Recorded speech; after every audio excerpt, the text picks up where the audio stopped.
మనం ఖచ్చితంగా ప్రభు రక్తము ప్రభు శరీరాన్ని తీసుకునేటప్పుడు మనము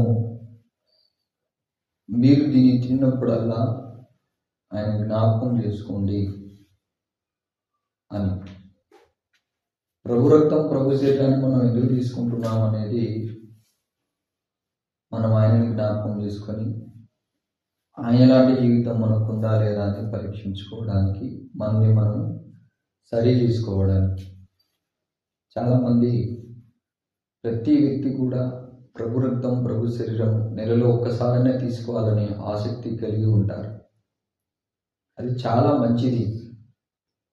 అలాంటి ఆసక్తి సంఘంలో రోజు రోజుకు దిగజారిపోతుంది. కానీ రెండు జరుగుతుంది సంఘంలో.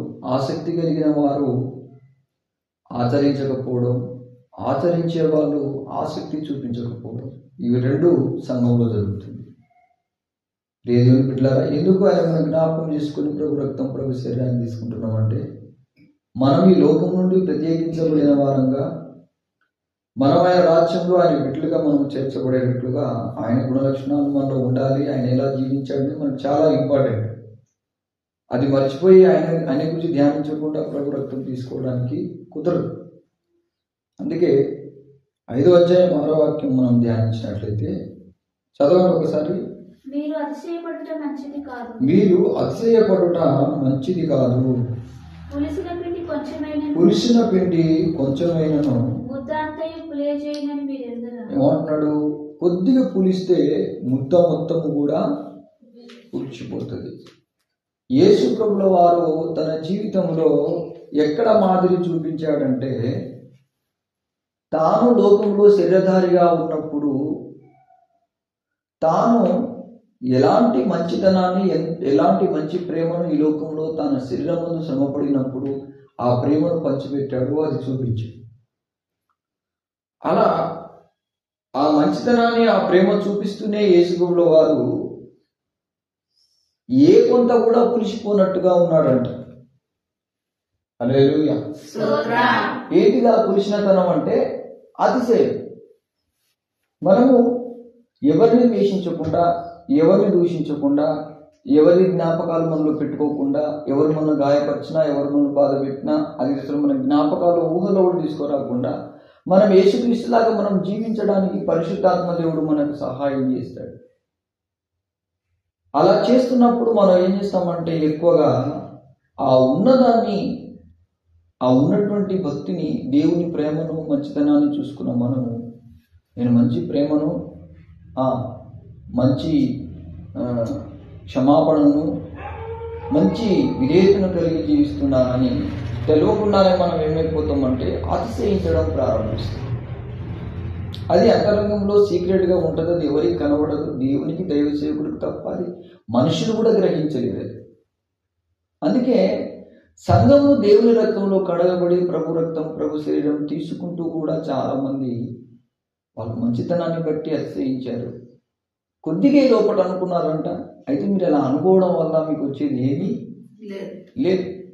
నెక్స్ట్ స్టెప్, నువ్వు యేసుక్రీస్తులాగా చివరి వరకు నువ్వు జీవించే హక్కును, అర్హతను కోల్పోతావు. అలా కోల్పోవడానికి కాదు మనం తీసుకునేది ప్రభు రక్తం ప్రభు శరీరం అంటున్నాడు దైవజనుడు. వాక్యంలో రాయబడింది, చదవాలి. అందుకే మీరు పులిపిండి లేనివారు గనుక క్రొత్త ముద్ద అవుటకై ఆ పాతదైన పులిపిండిని తీసి పారవేయండి. ఏమంటున్నాడు? మన పాత పిండి ఎట్లాంటిదంటే, మనం కొద్దిగా నీతిగా ఉన్నామనుకో ఎగిసిపడతాం. మనం కొద్దిగా కొన్ని క్షమించినామనుకో ఎగిసిపడిపోతాం. మనం కొద్దిగా ఎవరైనా ప్రేమించినామనుకో మొత్తం ఏదో ఫైనల్ చేసినట్టు ఫీల్ అయిపోతాం. ఇదంతా పాత స్వభావం, పాత బుద్ధి, పాత గుణం. కానీ ఈ కొత్త నిబంధనగా మనం తీసుకునే రక్తం కానీ ప్రభు శరీరం కానీ ఎలాగుంటుందంటే, నువ్వు ఎంత క్షమించినా, నువ్వు ఎంత ప్రేమించినా ఆ శరీరము, ఆ రక్తం ఏమంటుంది తెలుసా? తక్కువే. యేసుప్రభుల వారు మనుషుల పాపాల కొరకు ఆ శిలువలో దాహం ఉన్నాడు. ఏ దాహం తెలుసా? మనుషులు చేసిన ప్రతి పాపమని చేదును తీసుకోవడానికి ఆయన దాహం ఉన్నాడు. చేదును తీసుకొని ఏమిచ్చాడు బిడ్డలారా? తీయదనాన్ని, జీవజలాన్ని మనకిచ్చాడు. ప్రేమలో ఒరిజినాలిటీ ఏంటిదో తెలవదు, కానీ ప్రభు శరీరం, ప్రభు రక్తం తీసుకుంటున్నారు చాలామంది. తీసుకునే ఆసక్తి కనపరిచినందుకు చాలా సంతోషం. కానీ తీసుకున్న నీవు పాత ముద్దవా కొత్త ముద్దవా అని గ్రహించుకొని తీసుకో. ఈ పాత ముద్ద ఏం చేసిద్దంటే అతిశయిస్తూ, అంతే కదా, మన వ్యక్తిగత జీవితాలు, మన గత బ్రతుకు ప్రభునందు స్థిరంగా రాకముందు లోకంలో ఉన్నప్పుడు మనం ఆలోచించేది ఏంటిది? ఒక కొలతతో, ఒక కుల ప్రమాణంతో మనం వెళ్తాం. ఏమని? ఇంకెంత క్షమించాలి, ఇంకెంత ప్రేమించాలి, ఇంకెంత చేయాలనే కొల్ల ప్రమాణం ఉంది కదా. కానీ యేసుక్రీస్తు శిలువ మీద చూడండి, ఎంత క్షమించాలి, ఎంత ప్రేమించాలి, ఎంత ఓర్చుకోవాలనేటువంటి బిట్ అక్కడ ఏమీ లేదు. ఇంకా దాహం. హల్లెలూయా. ఇంకా దాహం ఇస్తుంది. మీరు చేసే ప్రతి పాపాన్ని సహించడానికి, మీరు పెట్టే బాధను ఓర్చుకోవడానికి, మీరు ద్వేషించే ద్వేషాన్ని క్షమించడానికి నా ఆత్మ పరితపిస్తుంది శిలువలో అని అన్న మాదిరి ఏం చేశాడంటే చూపించాడు. మరి అంతా క్షమించి అంతగా ప్రేమించే శక్తి యేసు ప్రభువు వారికి ఎలా వచ్చింది చెప్పాలి? తండ్రి అయిన దేవుని మీద ఆయనకున్న విశ్వాసము, ప్రేమ. నేను ఎంతటి ఘోరపాపినైనా, ఎంతటి క్రూరులైనా ప్రేమించి క్షమించగల మనసును తండ్రిని దేవుడు నాకు ఇస్తాడని ఆయన గెత్సెమనే తోటలో ప్రార్థన చేసి, మనం ప్రార్థన చేసేది ఒకటే ఒక విధంగా చేయాలి. యేసుక్రీస్తులాగా మనం మారడం తప్ప ఇక వేరే ప్రార్థన మనకు ఉండదు. యేసుక్రీస్తు ఎలాగున్నాడో మనం గ్రహించాలి. హల్లెలూయా. చివరి రక్తపు బొట్టు కార్చే వరకు ఆయన దాహం కొన్నాడు, పాపదాహం. ప్రతి పాపాన్ని ఆయన తీసుకొని ఆయనలో ఉన్న పరిశుద్ధతను, నీతిని ఇవ్వాలని దాహం కొన్నాడు. మనం ఎప్పుడు మన జీవితంలో దైవ సేవకుల దగ్గరకు వచ్చినప్పుడు అమామిని సంఘంలో కుళ్ళు కపటాలు పెట్టుకుంటున్నారు, ఈర్ష్యాపగలతో బ్రతుకుతున్నారు, ఒకరినొకరు క్షమించలేని పరిస్థితులు, ఎప్పుడో గొడవలు అయిపోతే ఇప్పటి వరకు ఎందుకు తల్లి మీ మనసులో ఇలాంటి విరోధ భావాలు పెట్టుకున్నారంటే మీరు చెప్పేదంతా ఏంటిది? ఏం చేస్తారు మీరందరూ? ఎంతమంది క్షమించాలండి, ఎంతగానో ఓర్చుకోవాలండి, వీళ్ళతో ఎప్పుడు ఉండేదే, ఎంతకాలం క్షమించాలి, మాకు శక్తి సరిపోతలేదు అంటారు. మీరు గమనించండి, మీరు మార్పు నొంది చిన్న బిడ్డలు లాంటి వాళ్ళు కావాలి. ఫస్ట్ చిన్న బిడ్డలు మనసులో ఏం పెట్టుకోరు, గమనించండి. ఇప్పుడు నేను ఒక ఎగ్జాంపుల్ చెప్తాను. మీ పిల్లలే ఉన్నారు, ఇద్దరు పిల్లలు, వాళ్ళు కొట్టుకుంటారు, తిట్టుకుంటారు. అంతెందుకు, ఆంబోతులాగా ఉన్న నువ్వు కూడా ఒక దెబ్బ కొట్టి హింసిస్తావు నీ పిల్లలు. నువ్వు పెద్దదానివని తెలిసి కూడా నీ కోపమతి ఇదిగా మీద కొట్టేస్తావు. పిల్లలు నువ్వు కొట్టిన దెబ్బలకు కానీ, నువ్వు పెట్టిన టార్చర్లకు కానీ, నువ్వు పెట్టిన బాధలు కానీ వాళ్ళ జీవితంలో ఎంతసేపు ఉంటుందో ఒకసారి నాకు ఎక్స్ప్లెయిన్ చేసి చెప్తారా? మాట్లాడాలి, మీరు మౌనంగా ఉండదు. చెప్పండి సిస్టర్, ఎంతసేపు ఉంటుంది? మీరు ఒకటి ఇప్పుడు నాకు జవాబు ఇవ్వండి అడిగిన దానికి. వాళ్ళు చిన్నోళ్ళ పెద్దోళ్ళ? పెద్దవాళ్ళుగా మనం బాధ పెట్టినా కూడా అంత ఈజీగా ఎలా క్షమించగలిగారు చెప్పండి?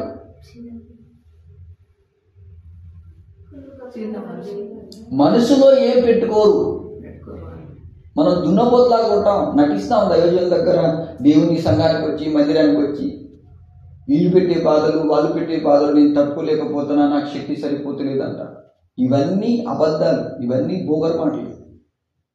నీ మనసు చిన్నపిల్లల మనసత్వం లేదని గ్రహించు ఫస్ట్. ఆ చిన్నపిల్ల ఒక రోజు నిన్ను క్షమించి సమాధానం పడి నీతో ఏకమైపోతే నువ్వు ఎందుకు ఉండలేకపోతున్నావు? ఆమెకి అంత శక్తి ఉంటే నీకు లేదా? ఈ క్షమించడాని మనసుతో ప్రభు రక్తం, ప్రభు శరీరం తీసుకుంటే శాపగ్రస్తులుగా మారుతారు. అందుకే నేను ప్రభు రక్తం, ప్రభు శరీరం ఎవరికి ఇవ్వను. మొన్నటి రోజున రమణ కూడా ఫోన్ చేసి నాకు ఒక మాట చెప్పింది. అన్నయ్య, నేను ప్రార్థన చేశాను, మీరు ఏమైనా బాధపడ్డారంటే చెప్పాను. అరే, మీరు సంఘంలో మందిరం దగ్గరే ఉండి ఒకరి మీద కుళ్ళు కపటాలు పెట్టుకుంటున్నారు. సమాధాన పడాలి. సంఘం అంటే మన సంఘంలో ఎక్కడుంది? నటించుకుంటూ జీవించడం. ఏం జరిగినా క్షమాపణ చేయాలి, ఎమ్మటే క్షమించాలి, ఎమ్మటే సమాధాన పడాలి, ఎమ్మటే మారు మనసు పొందాలి. ఒకప్పుడు విజయక్క ఉన్నప్పుడు అట్లే ఆమె ఏది చేసినా కానీ క్షమించాలరా నాయన, ఖచ్చితంగా ఆ మాట చెప్పకపోతే నువ్వు ఎంత బాధలు పెట్టు. క్షమించే మనసు, ఫుల్నెస్. అలాంటి వాళ్ళు లేరు. కానీ తయారైతే విశ్వసిస్తున్న సంఘంలో మీరందరూ కూడా ఆ బిడ్డ లాంటి మంచి మనసు, ఎంత ఏడ్పించినా ఏడ్చి ఏడ్చి ప్రార్థన చేసి ఒక దైవజనం చెప్తే నేను సీక్రెట్గా ఇంత క్షమించే గుణం నా బిడ్డకి ఇచ్చావు, నేను సంతోషపడుతున్నా ప్రభు. అతిశయం ఎక్కడ కూడా రాకుండా జీవించింది అక్కడే. మీరు గమనించండి, మన శక్తి ఎక్కడ సరిపోదో ఇప్పుడు మనం ఆలోచించాలి. ఇప్పుడు ఎవరైనా సంఘంలో దైవజనులకు బోధకురాలు తయారైపోయారు. నాకేమో తెలియదు, నాకేదో మైండ్ పని చేయదన్నట్టుగా నాకు బోధిస్తారు. అక్కలు, చెల్లెలు, తమ్ముళ్ళు, అవ్వలు అందరూ వర్తిస్తుంది. ఇది ఒకరికి కాదు, అందరికీ. కుళ్ళులు, కప్టాలు, ఈర్ష్యాలు, పగలు. ఎలా ప్రభు రక్తాన్ని తీసుకుంటున్నావు? క్షమించలేని మనసు ఉన్నప్పుడు ఎలా తీసుకుంటావు? తీసుకోవాలి. అందుకే ఇప్పుడు దగ్గర ప్రభు శరీరం వస్తుంది. నువ్వు నిజంగా యేసయ్యకి పుట్టినోడివైతే నీ మీద ఒకరికి విరోధం ఉంటే నువ్వు పలకరించినాకనే ప్రభు రక్తం, ప్రభు శరీరం తీసుకోవాలి. అది ఒరిజినల్ క్రైస్తత్వం అంటే. మనం ఒక భ్రమలో ఉంటాం, యేసుక్రీస్తుని బాగా ప్రేమించాలి, నటన, అది నిజం కాదు. ప్రభు అందుకే అన్నాడు, ప్రభువా ప్రభు అని పిలిచి నటించుట ఎందుకు, ప్రభు మాటలు వినాలంట. అందుకే నేను ఎంతమంది గాయపరిచినా, నేను ఎన్ని బాధలు గురి చేసినా మీరు గమనించండి, దైవ సేవకునిగా నేను ఎవరైనా సమాధానపరుచుకొని మాట్లాడుకొని సమాధానం క్లియర్ చేసుకుంటా. టైం ఇవ్వను, అసలుగా ఇవ్వను. వాళ్ళు ఏమన్నా అనుకో. ఎందుకు ఇలా చేస్తున్నాను తెలుసా? వాళ్ళ మోకాలు చూసి కాదు, పైనుంచి దేవుడు చూస్తున్నాడు పరలోకం నుండి. హల్లెలూయా. నేను ఆయనలాగా జీవించకుంటే ఆయన రాజ్యంలో చేర్చుకోడు. ఆయన మన ఇంట్లో ఎవరో ఒకరు ఇల్లు ఉంటారు. మనం సమాధాన పడితే మనం డైవర్ట్ చేస్తారు. వాళ్ళు ఏమని చేస్తారు? మనం పాత బుద్ధ, మనం పాత పిండి, మనం ఇంతో కొంత క్షమించినాం కదా, మనం ఇంతో కొంత ప్రేమించినాం కదా, సరిపోద్దా? ఈ కొద్దిగా క్షమించినా కొద్దిగా ప్రేమించినా అనేది ఎందుకు? అది పాత పిండా కొత్త పిండా? పాత పిండి. ఎందుకు అది కొద్దిగా క్షమించి కొద్దిగా అతిశయం ఉంటుంది లోపల. వాళ్ళు చేయని నేను చేసినా, వీళ్ళు చేయని నీకంటే ఎక్కువగా ప్రభు యేసుక్రీస్తు చేసి. కానీ యేసుక్రీస్తుకి అంత శక్తి ఎక్కడ వచ్చిందంటే తండ్రి అయిన దేవుడిని ప్రేమించే ప్రేమ. ఆయన కూడా చిన్న బిడ్డల మనసత్వం కలిగి, కుళ్ళులు, కప్టాలు, ఈర్ష్యలు, పగలు, ద్వేషాలు, ఎప్పుడెప్పుడు ఏమేమి అన్ని గతాలు, లోపములు అంతా పెట్టుకుని అసలు ప్రార్థన చేయాల్సింది అదే. మనలో తట్టేడు ఉంటుంది, అవి క్లీన్ చేసుకోవాలి ఫస్ట్. మనం డిస్ట్రాయ్ ఉండి ఎవరైనా వచ్చి నేను ఎవరైనా ఇగో ఫలాని రోజు నువ్వు ఫలాని గొడవ పడ్డావట కదా, ఇంటి పక్కలతో జరిగిందట కదా అన్నావు అనుకో, నువ్వేం చేయాలి తెలుసా? ఏమంటే నేను కొత్త ముద్దను కాబట్టి దాన్ని ప్రభు పెట్టాడు, ఎప్పుడో క్షమించేసిన. హల్లెలూయా. అప్పుడు బిడ్డ తినే రక్తము, నీ తినే శరీరము నీలో ఒక అత్యుతంగా అభివృద్ధి చెంది. నీ ఇంట్లో ఈర్ష్యాపరులు ఉంటారు, ద్వేషకులు ఉంటారు, గర్వాంధులు ఉంటారు. నువ్వు వాళ్ళను ప్రేమించి వాళ్ళను తయారు కావచ్చు, కానీ నువ్వు వాళ్ళ ద్వారా నరకానికి పోతావు. జాగ్రత్త. వాళ్ళతో నీకు సంబంధం లేదు. క్రీస్తు తన రక్తంలో కడిగి నువ్వు ప్రత్యేకించుకున్నాడు. నువ్వు ఆయనలాగా బ్రతకడానికి, నీ తల్లిదండ్రులు పుట్టినట్టుగా ఉండడానికి కాదు. యేసుక్రీస్తులాగా బ్రతికితే యేసయ్య ప్రేమ నీకు వస్తుంది. అంత క్షమించి, అంత బాధపడి. హల్లెలూయా. ఎప్పుడు నా బిడ్డలను పెంచేటప్పుడు, బిడ్డ నువ్వు ఎంత ఓర్చుకున్నావు, ఎంత శ్రమలు అనుభవించినావు కదా, నువ్వు ఎంత క్షమించగలిగినవు, ఎంత ప్రేమించగలిగినవు, దాన్ని బట్టి దేవుడు ఆనందపడుతున్నావు. అది చూడంట. మనం ఏం చేస్తామంటే క్షమించింది, ప్రేమించిన దానికంటే సంతోషం మనకు ఉండదు. కానీ మనం ఎంత క్షమించినామో అంత ప్రేమించినాం అని చెప్పి అతిశయపడమే ఎక్కువ ఉంటుంది. అందుకే మీరు అతిశయించడం మంచిది కాదు. నువ్వు ఎంత క్షమించినావో ఎంత ప్రేమించినావో దానికి అతిశయం ఉండదు. అలాంటి అతిశయం అనేది దేవుని దగ్గర పని చేయదు. ఎందుకంటే యేసు ప్రభు దాహంగా ఉన్నాడు. ఇంకా నన్ను ఎంతమంది నా మీద వేస్తారో వేయండి, మీ పాపాలు ఇంత ఘోర పాపినైనా నేను క్షమించడానికి దాహంగా ఉన్నాడు ఆయన. బిడ్డ, ఈరోజు నా ప్రభు నిజంగా నీ మంచి మనసులో ప్రభు రక్తం తీసుకుంటే అడుగు ప్రభుని, అయ్యా నేను నీలాగా జీవించకపోవడం, అసలు నేను ఇస్కరియోతు కంటే ఎక్కువ ఇన్ని సంవత్సరాల సంఘానికి వస్తున్నాను పోతున్నాను, ఇది న్యాయం కాదు నాకు. అసలు నేను ఎవరి మనసు నాలో పనిచేస్తుంది? మీ అమ్మదో, మీ అయ్యదో, మీ నాన్నదో, మీ అక్కదో, మీ చెల్లెదో, ఎవరో మనసు మీలో ఉంటుంది. ప్రభు ఏమన్నాడు? మీరు మార్పు నుండి చిన్న బిడ్డలంటూ మనసు మీకు ఉంటే కానీ మీరు పరలోక రాజ్యం పోరన్నాడు. ఈ కుళ్ళు కప్టాలు కలిగే జీవితం, ఈ క్షమించని మనసు నీలో పనిచేస్తుందంటే నీ మనసు యేసుక్రీస్తుతో ఏకం కాలేదు. ఇంకా యేసుక్రీస్తుతో నువ్వు ఐక్యం కాలేదు. ఒకవేళ ఈ రోజున నీ మనసాక్షిని హెచ్చరించి, నిజమే నాకెవరి మీద విరోధం ఉంటే నేను సమాధాన పడతాను, క్షమాపణ పొందుకుంటాను. ఒకసారి 2003 సంవత్సరంలో ఇలాగే నేను దేవుని గురించి చెప్తున్నప్పుడు ఒక అబ్బాయి ప్రభు రక్తం ప్రభు శరీరం తీసుకున్నాను అంటే తన సాటి స్నేహితులతో గొడవ పడ్డాడంట. ఇతను కూడా దేవుని గురించి బోధిస్తాడు, కానీ ఆ బోధన అప్లై చేసే కాడ ఫెయిల్ అయిపోయాడు. తను బాధ పెట్టి గాయపరిస్తే తను క్షమాపణ పొందుకోలేకపోయాడు. ఇతను భక్తి చేస్తున్నాడు, ఇలాగ వాక్యం చెప్తున్నాను. నువ్వు నిజంగా ప్రభుని సేవించడం అంటే ఒకరు తప్పు చేస్తే వాళ్ళు వచ్చి ఒప్పుకోవడం కాదు. వాళ్ళు తప్పు చేస్తే వాళ్ళు వచ్చి నీ దగ్గర ఒప్పుకుంటున్నారంటే నువ్వు ఏసై పుట్టలేదు, నీ ఇంట్లో పుట్టినట్టే లేక. వాళ్ళు తప్పు చేసినా నువ్వు పలకరించుకొని వస్తున్నావు అంటే దేవుని బిడ్డవు నువ్వు అని చెప్పాను. ఆ మాటలు నా తమ్మునికి చాలా దుఃఖం కలిగి పశ్చాత్తాపడి ప్రభు రక్తం ప్రభు శరీరాన్ని తీసుకునే ముందు ఏడ్చాడు బాగా. అవునా, నేను చేసిన చాలా పాపం ప్రభు. నేను వాస్తవానికి అతను నన్ను గాయపరిచాడు, కానీ నేను అతన్ని గాయపరచలేదు. నేను అదే భక్తి అనుకుని నీ రక్తం శరీరం తీసుకొని ఇష్టపడ్డాను. ప్రభు కూడా అతనితో మాట్లాడుతున్నాడు. అతడు స్తుతిస్తూ ప్రార్థిస్తుంటే, బిడ్డాన్ని నీ స్నేహితుని నువ్వు క్షమించావా, నా రక్తం శరీరం తీసుకుంటున్నావు అని లోపలి నీ వాయిస్ వినబడుతుంది. అతనికి ఎమ్మటే ఫోన్ తీసుకున్నాడు.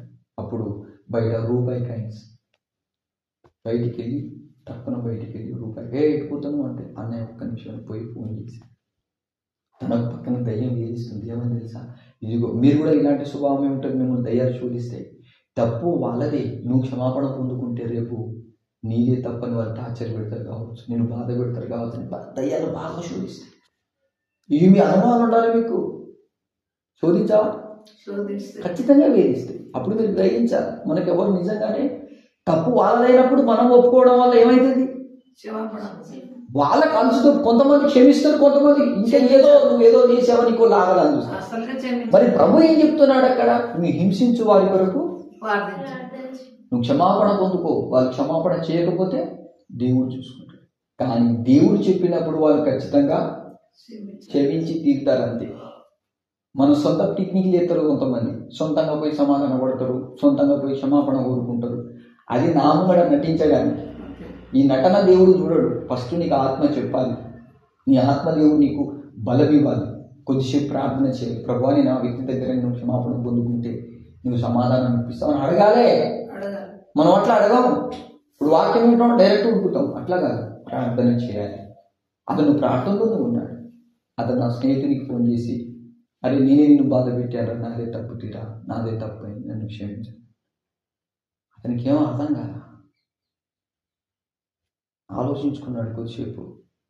ఆలోచించుకొని, సరే తీరా, నువ్వు అన్నట్టుగా నేనేం అంతగానో నువ్వే బాధ పెట్టలేదు, నేను కూడా చాలా బాధ పెట్టాను, కానీ నువ్వు నన్ను ఎందుకు క్షమాపణ కోరుకుంటున్నావు, నేనే తప్పు చేసి. ఎవరికైనా అంతేనండి. ఒక వ్యక్తి తప్పు చేసినప్పుడు వాళ్ళు తప్పు తీసి మనం చెప్పడం కాదు.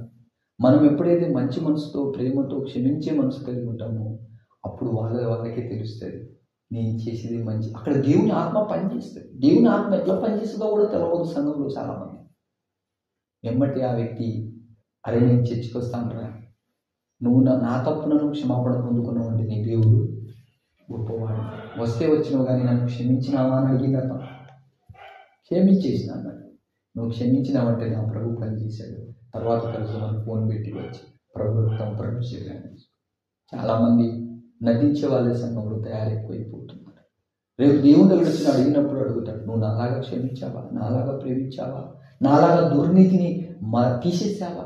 మనం పోయిన సండే రోజు కూడా వాక్యం ధ్యానించిన మనకు పేతురు 2వ అధ్యాయంలో ప్రభు దయాళులను రుచి చూసి ఎదిగిన మీరు శిశువుల వాళ్ళు ఏం చేయాలంటున్నాడు, సమస్తాన్ని, ఆ కపటాన్ని, ఈర్ష్యను, ద్వేషాన్ని అన్నిటినీ క్లీన్ చేసుకోవాలి. మనం ఇతరుల వైపు చూసినప్పుడు మన క్షమాపణ బుద్ధి కాదు. మనం ప్రార్థన చేయాలి, ప్రభువుని అడగాలి, మనలో నిజం ఉన్నదా లేదా. ఏదో సేవకులు చెప్పింది కదా నేను పైన నటిస్తే ఆ నటన నడవదు.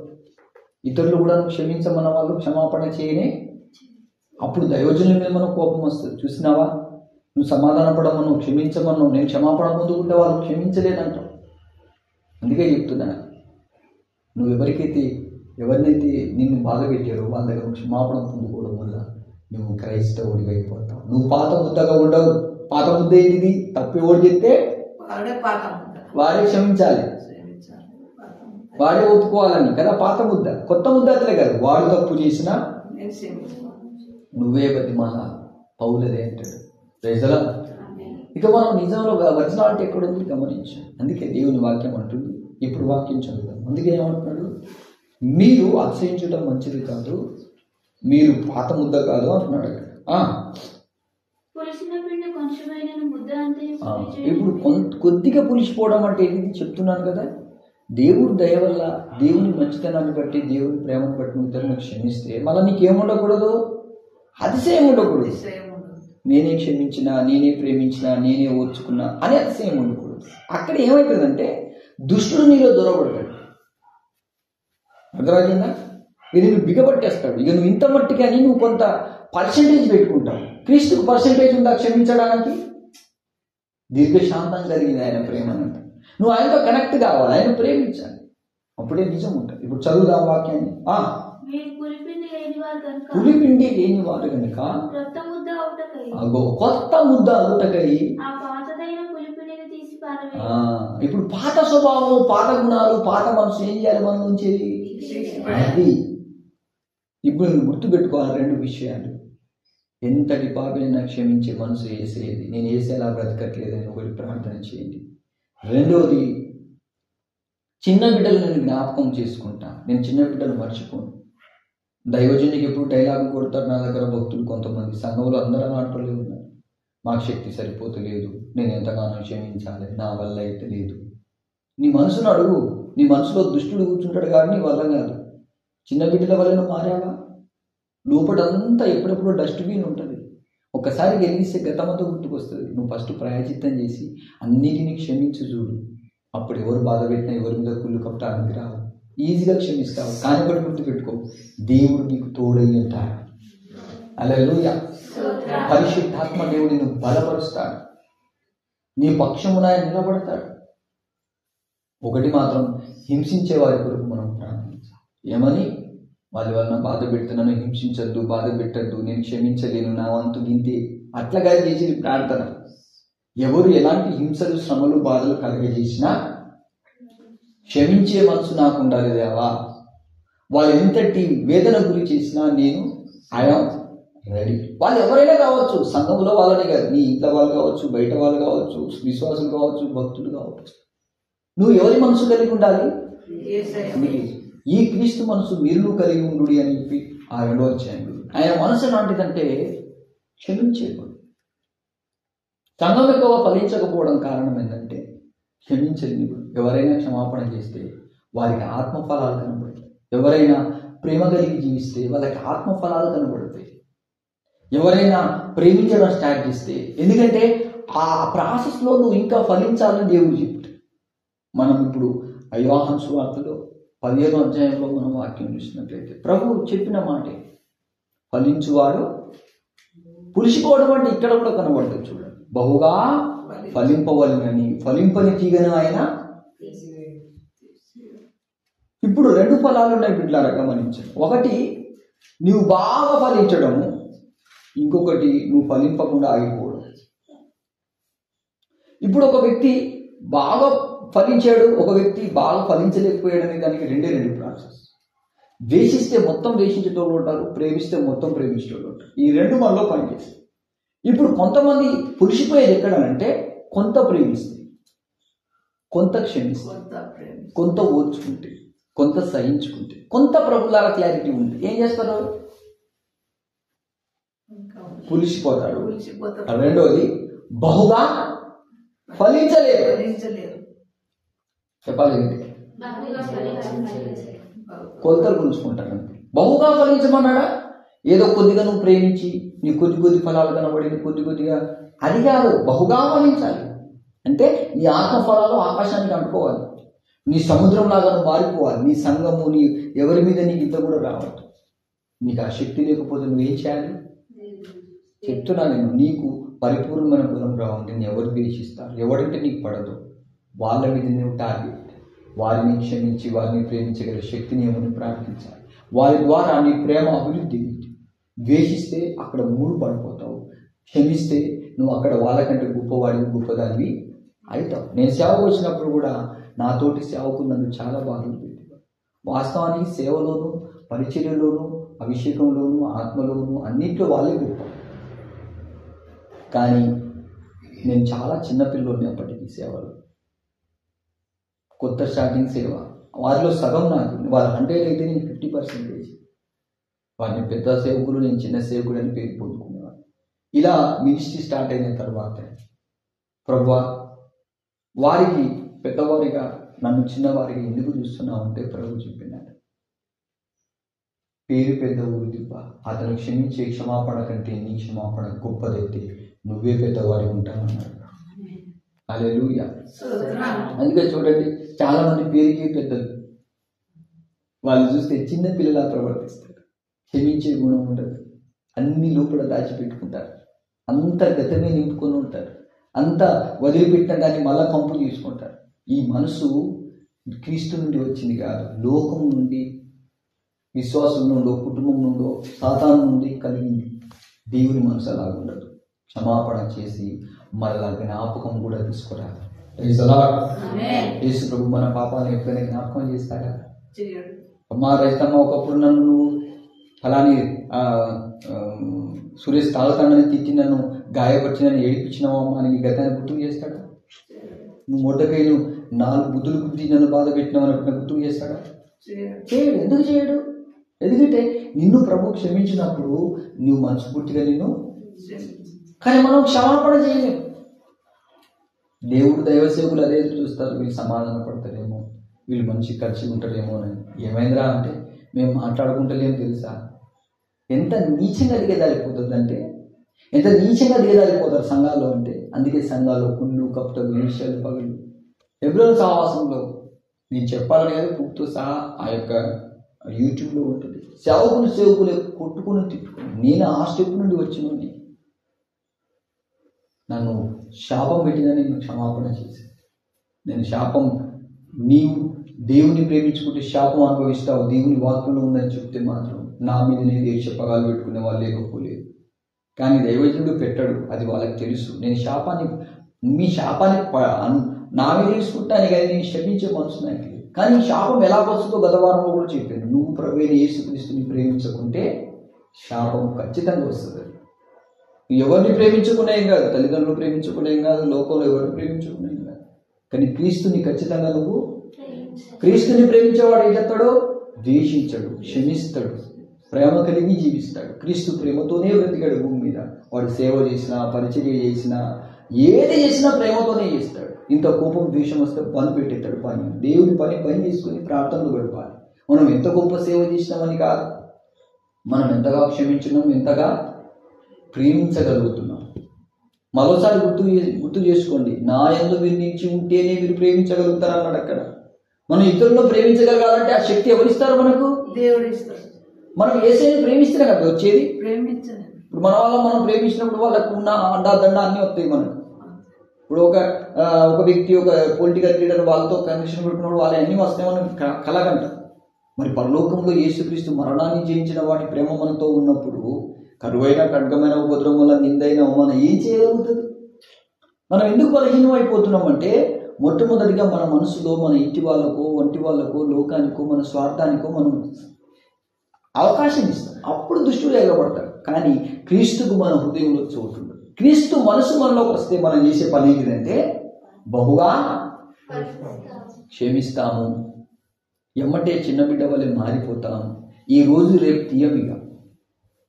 అందుకే మనం ప్రార్థన చేస్తున్నామని కాదు, ప్రార్థన చేసినంత కూడా మరలా గతాన్ని తీయకుండా, మరలా ఏది జ్ఞాపకాల్లో రాకుండా చేసుకోవాలి. ప్రైజులా. అప్పుడు క్రీస్తు ఆత్మతో నువ్వు నింపబడినట్టు. ప్రైజులా. అందుకే చూడండి, మనము కొన్ని పరిస్థితుల్లో మనం వెళ్తున్నప్పుడు మనకు అర్థం కాని విషయాన్ని ధ్యానం చేస్తాం. ఒకసారి మనము 2 కొరింథీయులకు 2వ అధ్యాయం 5వ వాక్యం,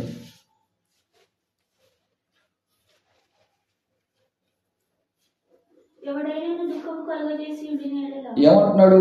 ఎవడైనను 4వ వచనం చదువు. ఏమంటున్నాడు ఇక్కడ?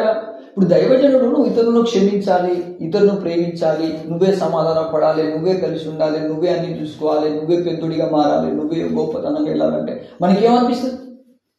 మీరు ఎక్స్ప్లెయిన్ చేయండి ఒకసారి. చెప్తుంది వివరంగా చెప్తుంది ఎక్స్ప్లెనేషన్. నేనే పోయి సమాధానపడి మాట్లాడాలట అంటారా? రమమ్మ చెప్తుంది నేనే క్షమించాలట. అన్నయ్య మా పక్షం మా పార్టీగానే సైకో. మీరు నిజం చెప్పాలంటే మీకు అసలు నిజంగా మీరు దేవుని పిల్లలైనా అని నాకు డౌట్ వచ్చింది. మా దగ్గర ఉన్నారులే కొంతమంది, ఎవరికో ఒకరు అంటగట్టి చూస్తారు దైవజనుడు. దైవజనుడు ప్రత్యేకించబడిన వాడు, గుర్తుపెట్టుకోండి. అతన్ని కంపేర్ చేస్తే కేవలం వాక్యంతోనే పోల్చుకోవాలి, అంతేగాని ఎవరితో అంటగట్టద్దు. కరెక్ట్ కాదు అది. ఇప్పుడు దైవజనుడికి నాలాంటి బాధ వచ్చింది పాపం, పౌరుకు కూడా. నువ్వు క్షమిస్తూ ప్రేమించినప్పుడు ఎవరో ఒకరికి బాధలు పెట్టు ఉంటారు, కానీ ఆ వ్యక్తిని నువ్వు క్షమించుకో అంటే నువ్వు ఎలా ఫీల్ అవుతావు? ఎదుటి వ్యక్తితో ఏకమైపోయింది దైవజనుడు దేవుడు అన్నట్టుగా కలగదు. కానీ నిజమేం తెలియదు నీకు. నువ్వు ఒరిజినల్ క్రైస్తవుడివి, నువ్వు యేసుక్రీస్తు బిడ్డవు కాబట్టి యేసుక్రీస్తులా బ్రతకాలి, యేసుక్రీస్తులా జీవించాలనేటువంటి సత్యాన్ని నువ్వేం చేస్తావు? మర్చిపోతావు. వాళ్ళు బాధ పెట్టే వాళ్ళతో ఏకమైపోయాడు పరలోకపు తండ్రి అనుకున్నాడా యేసు ప్రభు? మీరు అనుకుంటారు. ఏమైనా సీక్రెట్ గా డీలింగ్ ఏమైనా జరిగిందేమో శత్రువుకును పరలోకపు తండ్రికి అనుమానం, కానీ అది కాదు. అసలు సీక్రెట్ ఏంటంటే నువ్వు యేసుక్రీస్తులా జీవించమనే దేవుడు నిన్ను ఏర్పరచు. నువ్వు యేసుక్రీస్తులా నీ అడుగుజాడలను చూపించాలని దైవజనుని బాధ, అంతేగాని బాధ పెట్టే వారిని పలకరించి సమాధానపడి కలిసిమెలిసి ఉండమని దైవజనుడు చెప్తుందంటే వాళ్ళతో డీలింగ్ కాదు, సీక్రెట్ కాదు. క్రీస్తు ప్రేమ అలా బలవంతం చేస్తుంది మనల్ని. హల్లెలూయా. చూడండి బిడ్డ, వాక్యంలో అందుకని అన్నాడు మీకు దుఃఖం కలగవాలని కాదు. ఇప్పుడు అలా చెప్తే మీకేమొస్తుంది? ఏడుపు వస్తుంది. ఇప్పుడు నేను బాధ పెట్టిన వాళ్ళను క్షమించిన వాళ్ళతో సమాధాన పడమంటే నీకేమొస్తుంది? రాగమ్మా, మా అన్నయ్య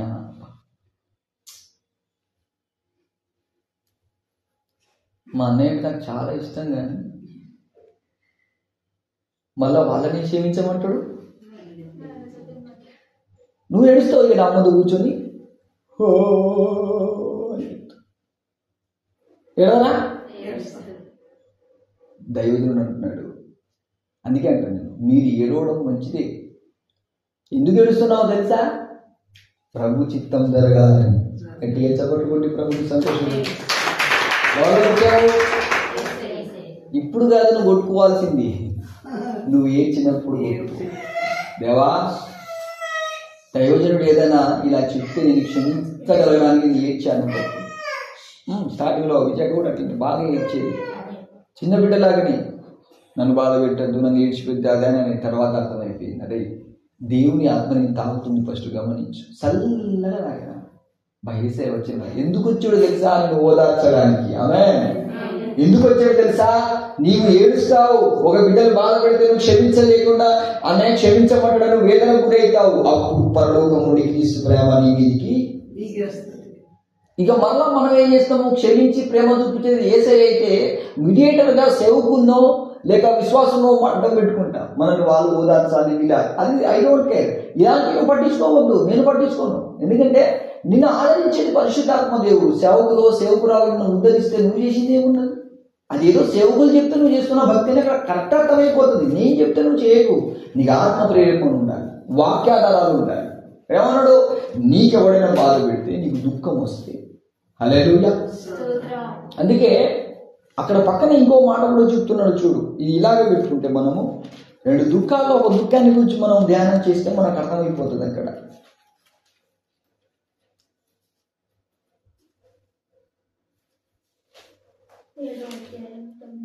7:12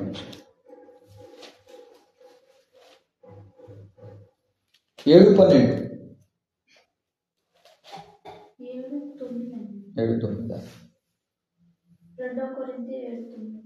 2 కొరింథీయులకు 7:11 చదవాలి. మీరు దేవుని చిత్త ప్రకారం పొందిన ఈ దుఃఖము ఎట్టి జాగ్రత్తను ఎట్టి దోష నివారణ. చూడండి, మనం ఏడుస్తాం. మనల్ని బాధ పెడుతున్నప్పుడు, మనల్ని హింసిస్తున్నప్పుడు మనం ఏడుస్తాం. ఎందుకు ఏడ్చావు? దేవుడు అడుగుతాడు అదే, దైవజనుడు అడుగుతాడు అదే. ఎందుకు ఏడ్చావు? నేను ఇతరులు క్షమించలేకపోతానేమో అని ఏడ్చినవా? నేను మనస్ఫూర్తిగా వారిని ప్రేమించలేనని ఏడ్చినవా? చిత్తం ఎక్కడుంది? క్షమించి ప్రేమించడంలోనే ఉంది. చిన్న చిన్న బిడ్డలు అన్నమాట, ఎదగదు. స్టార్టింగ్లో విజయ్ ఇదే నేర్పించిన అంకన్న బాధ పెట్టి గాయపరిచిననుకో, ఆయనలో ఏడ్చి బాగా చిన్న బిడ్డలాగా ఏడ్చుకుంటా పోయి ఏడ్చుకుంటా. రే, నువ్వు ఏడ్చింది కాదు, నువ్వు ఎందుకు ఏడ్చావు? నీ స్వార్థం నేను ఏడ్పిస్తుంది. అక్కడ దయ్యం కూర్చొని నువ్వు ఎంత బాధపడ్డావో తెలుసా, నువ్వు ఎన్ని గాయాల పాలైనవో తెలిసినావా? ఇక దైవజనులు కూడా రాక్షసుడే అన్నట్టుగా చూపిస్తే అయితే పోయినేది ఇప్పుడు దైవ చిత్తం. పరలోకంలో తండ్రి రాక్షసుడు అని అనుకుంటున్నాడా యేసుప్రభుల వారు? ఎందుకంటే ఆ కుమారుడు ఎంత క్షమించేవాడో, ఎంతటి సుందరుడు నా దేవుడు, ఎంతగా ప్రేమిస్తాడో ఆ మాట కూడా పౌలు అంటాడు. మీ ప్రేమను వారి యొక్క ప్రతిష్ఠించుడి. అరే, నిన్ను ప్రేమిస్తుంది, నువ్వు నీ బాధలు పెట్టినా నువ్వు ప్రేమిస్తాడు వాడు, నీ ఇంత క్షమాపణ చేస్తాడు, ఇంత ప్రేమిస్తాడు. ఏంద్రా నీ ప్రూఫ్లు చూపించేది? నా బిడ్డ నా ఏసేలాగా బతుకుతుంది, నా కొడుకు నా ఏసేలాగా బతుకుతుంది అని అప్పుడు దైవజనుడు కదా సాక్ష్యం చెప్పేది. ప్రభువులో తీసుకొని వచ్చావు, ఈ గుణలక్షణాలన్నీ నీలో ఉండాలి.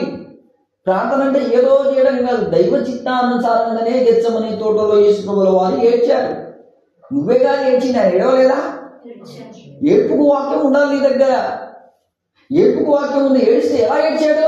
దేవా తండ్రి, నేను ఎవ్వరిని కూడా ఇంత కూడా అందరినీ క్షమించే, అందరినీ ప్రేమించే శక్తి నాకు కావాలి. ఒకవేళ ఎవరైనా ఇంత ద్వేషించి కోపగిస్తే దేవునికి, తండ్రి అయిన దేవునికి, యేసుప్రభుల వారికి ఉన్నటువంటి అనుబంధం ఏమైపోతుంది? తొలగిపోతుంది. కొత్త పిండి ఉంటుందా, పాత పిండి ఉంటుందా? ఏ ముద్ద అవుతుంది? కొత్త ముద్దనా, పాత ముద్దనా? ధర్మశాస్త్రం పాత ముద్ద. నువ్వులేని పొరుగు అని ప్రేమించి శత్రువుని ద్వేషించమంటుంది. యేసుప్రభుల సిలువలో కనుక తనకు అనుకూలం తన సహోదరుని ప్రేమిస్తూ ఇతరులను ద్వేషించినా కూడా పాపమే. కానీ బైబిల్లో యేసుప్రభు చెప్పింది ఏంటంటే శత్రువుని కూడా ప్రేమించమని. మరి అంత శక్తి కావాలంటే యేసుప్రభు ఏం చేయాలి? ఇప్పుడు దైవ చిత్తానుసారంగా అందరినీ క్షమించి ప్రేమించే శక్తి నాకు కావాలని ఏం చేయాలి? ప్రార్థన చేశాడు కూడా. అందుకే నా అనుభవాల్లో చెప్తా, నేను ఎప్పుడు నా గురించి ఏడవలేదు. గతంలో ప్రభుని అంగీకరి ఆత్మ ముందుకున్న ముందు ఏడ్చిన, ఏంది ప్రభు నాకే కష్టాలు, ఏంది ప్రభు నాకే బాధలు, సేవ అన్నింటికి నేనే రావాలా, నాకేనా ఇవన్నీ అనుకుని. ప్రభు అన్నాడు, నువ్వు నాకేనా అంటున్నావు అంటే నువ్వు నా బిడ్డవు కాదా? ప్రభు చెప్పిన మాట,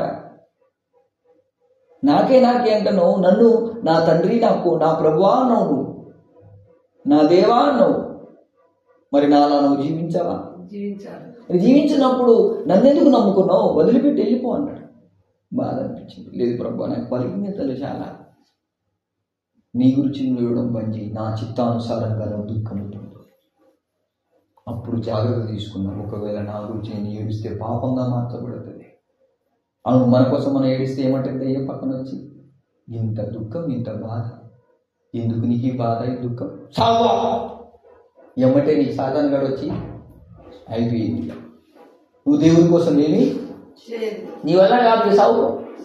ఇట్లా సేవ వదిలిపెట్టి ఇట్లా సేవ చేయకుండా దేవుని అడుగుజాడు నడవకుండా ఊసిపోయిన ఎన్నో చర్చలు ఖాళీ ఉన్నారు. చదివాలక్కడ అదేమంటున్నాడు చూడు, మీరు దేవుని చిత్త ప్రకారం పొందిన ఈ దుఃఖము ఎట్టి జాగ్రత్తను, ఎట్టి దోష నివారణ చేయను.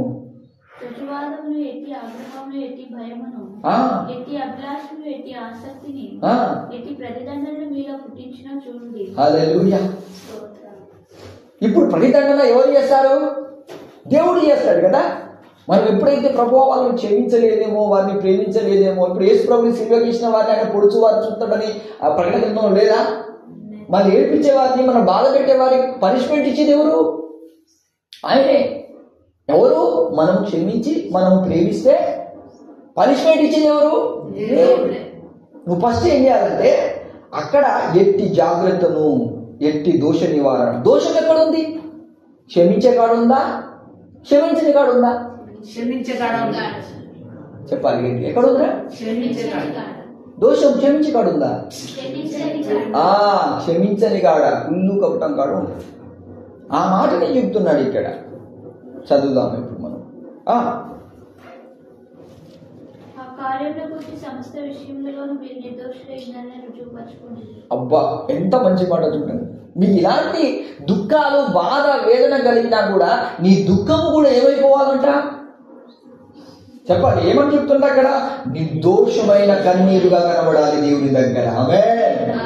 నువ్వు ఏడ్చింది నీ కొరకు కనబడకూడదు. ప్రభువా, నేను సాటి సహోదరిని ప్రేమించలేకపోయానేమో, నన్ను వారిని క్షమించు ప్రభువా అని ఏడవాలి. స్టెఫెన్ ఎట్లా ఏడ్చాడు? ఆయనకేనా దుఃఖము? ఎవరి కోసం ఏడుస్తున్నాడు? బాధ పెట్టే వారి కొరకు ఏడుస్తున్నాడు. గుర్తు పెట్టుకోండి, తన కొరకు కాదు. మన కొరకు మనం ఏడుతున్నామంటే పాత ముద్దే, కొత్త ముద్ద కాదు. కొత్త ముద్ద ఎలాగుంటుందో తెలుసా? అది తన కోసం ఏడవాలి. దైవజనుడు అనుభవాలతో చెప్తున్నాడు, వినండి. నేను ఎప్పుడు నా గురించి స్టార్టింగ్ అట్లనే ఉండేది, ఇప్పటికీ చెప్తాను. నన్ను నేనే డిస్ట్రాయ్ చేసుకుంటూ, ప్రభువా బ్రదర్ తమరు క్రీస్తు నందు సిలువ వేయబడవలసిందే, క్రీస్తు ద్వారా నువ్వు చావాల్సిందే, నీలో క్రీస్తు బయటికి రావాల్సిందే. గుర్తుపెట్టుకో, నీ దేహాన్ని, శరీరాన్ని, నీ ప్రాణాన్ని ఎవరు వేదన గురి చేసినా నువ్వు చెప్పాల్సింది దైవజనున్నో దేవుణ్ణో హింసించే వాళ్ళుగా, లేకుంటే సంఘంలో ఎవరో విశ్వాసాన్ని ఒక మధ్యవర్తిగా పెట్టడం కాదు. మనం చేయాల్సిందంటే మన విరోధి సాతాన్ని, నాలో ఉన్న స్వార్థాన్ని నేను చంపలేక సమర్పణ అని నటిస్తే కాదు, ఫస్ట్ నన్ను నేను డిస్ట్రాయ్ చేసుకోవాలి, నన్ను నేను చంపుకోవాలి. క్రీస్తు సిలువకి ఎలా పౌలు వేసుకున్నాడు అలా వేసుకొని నేను క్షమిస్తూ ప్రేమతో వర్ధిల్లాలి. అందుకే ఏమన్నాడు అక్కడ? మీరు నిర్దోషంగా ఉన్నారని రుజువైందంట. ఇప్పుడు పక్కన కమ్మటిసి చదువుతాం.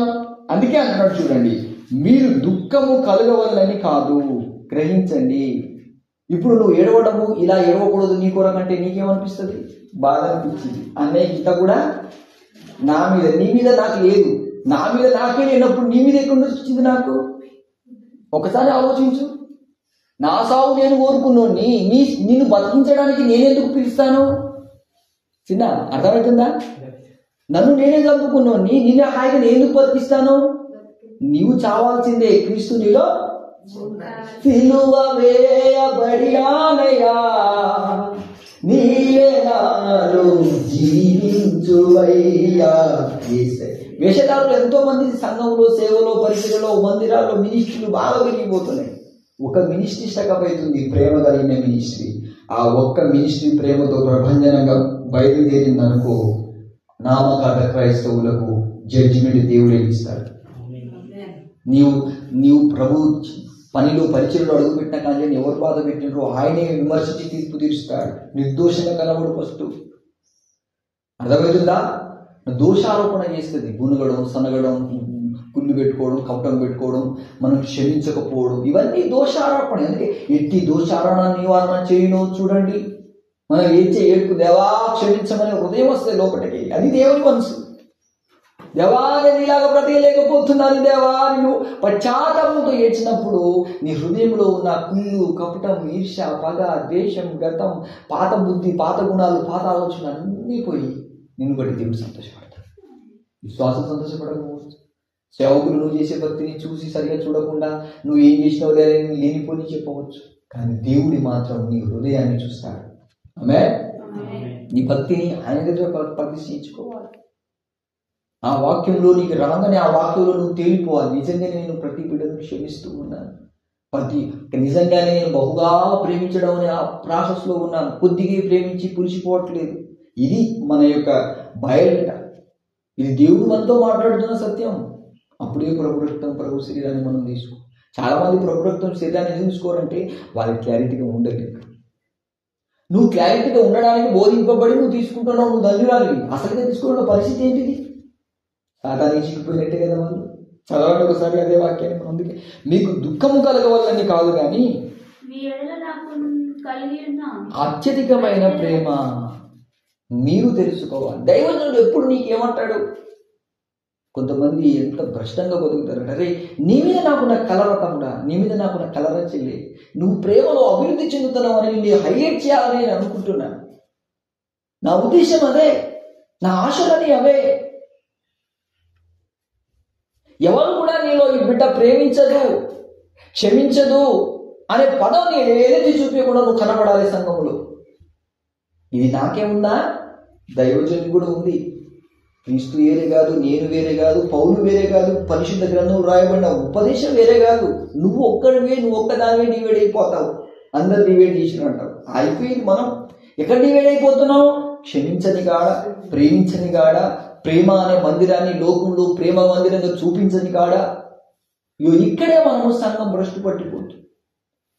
నువ్వు వింటున్నావు, విన్నంత మాత్రమే కాదు, ప్రార్థన చేయి. ఈ రోజు మొత్తం ప్రార్థిస్తూ, ప్రభా నిజమే సేవకుడు ఎప్పుడు నా మీద కలగని నన్ను ఒక ప్రేమ గల బిడ్డగా కనిపించాలని వాళ్ళకి ఎంత ఆవేదన ఉన్నదో ప్రభు. అలా ఉండాలంటే నా స్వార్థం నన్ను ఎఫెక్ట్ చేస్తుంది, నా స్వార్థం నన్ను ఏడిపిస్తుంది. నా గురించి నేను ఏడ్చానే కానీ నీ చిత్తం గురించి నేను దుఃఖపడలేదు.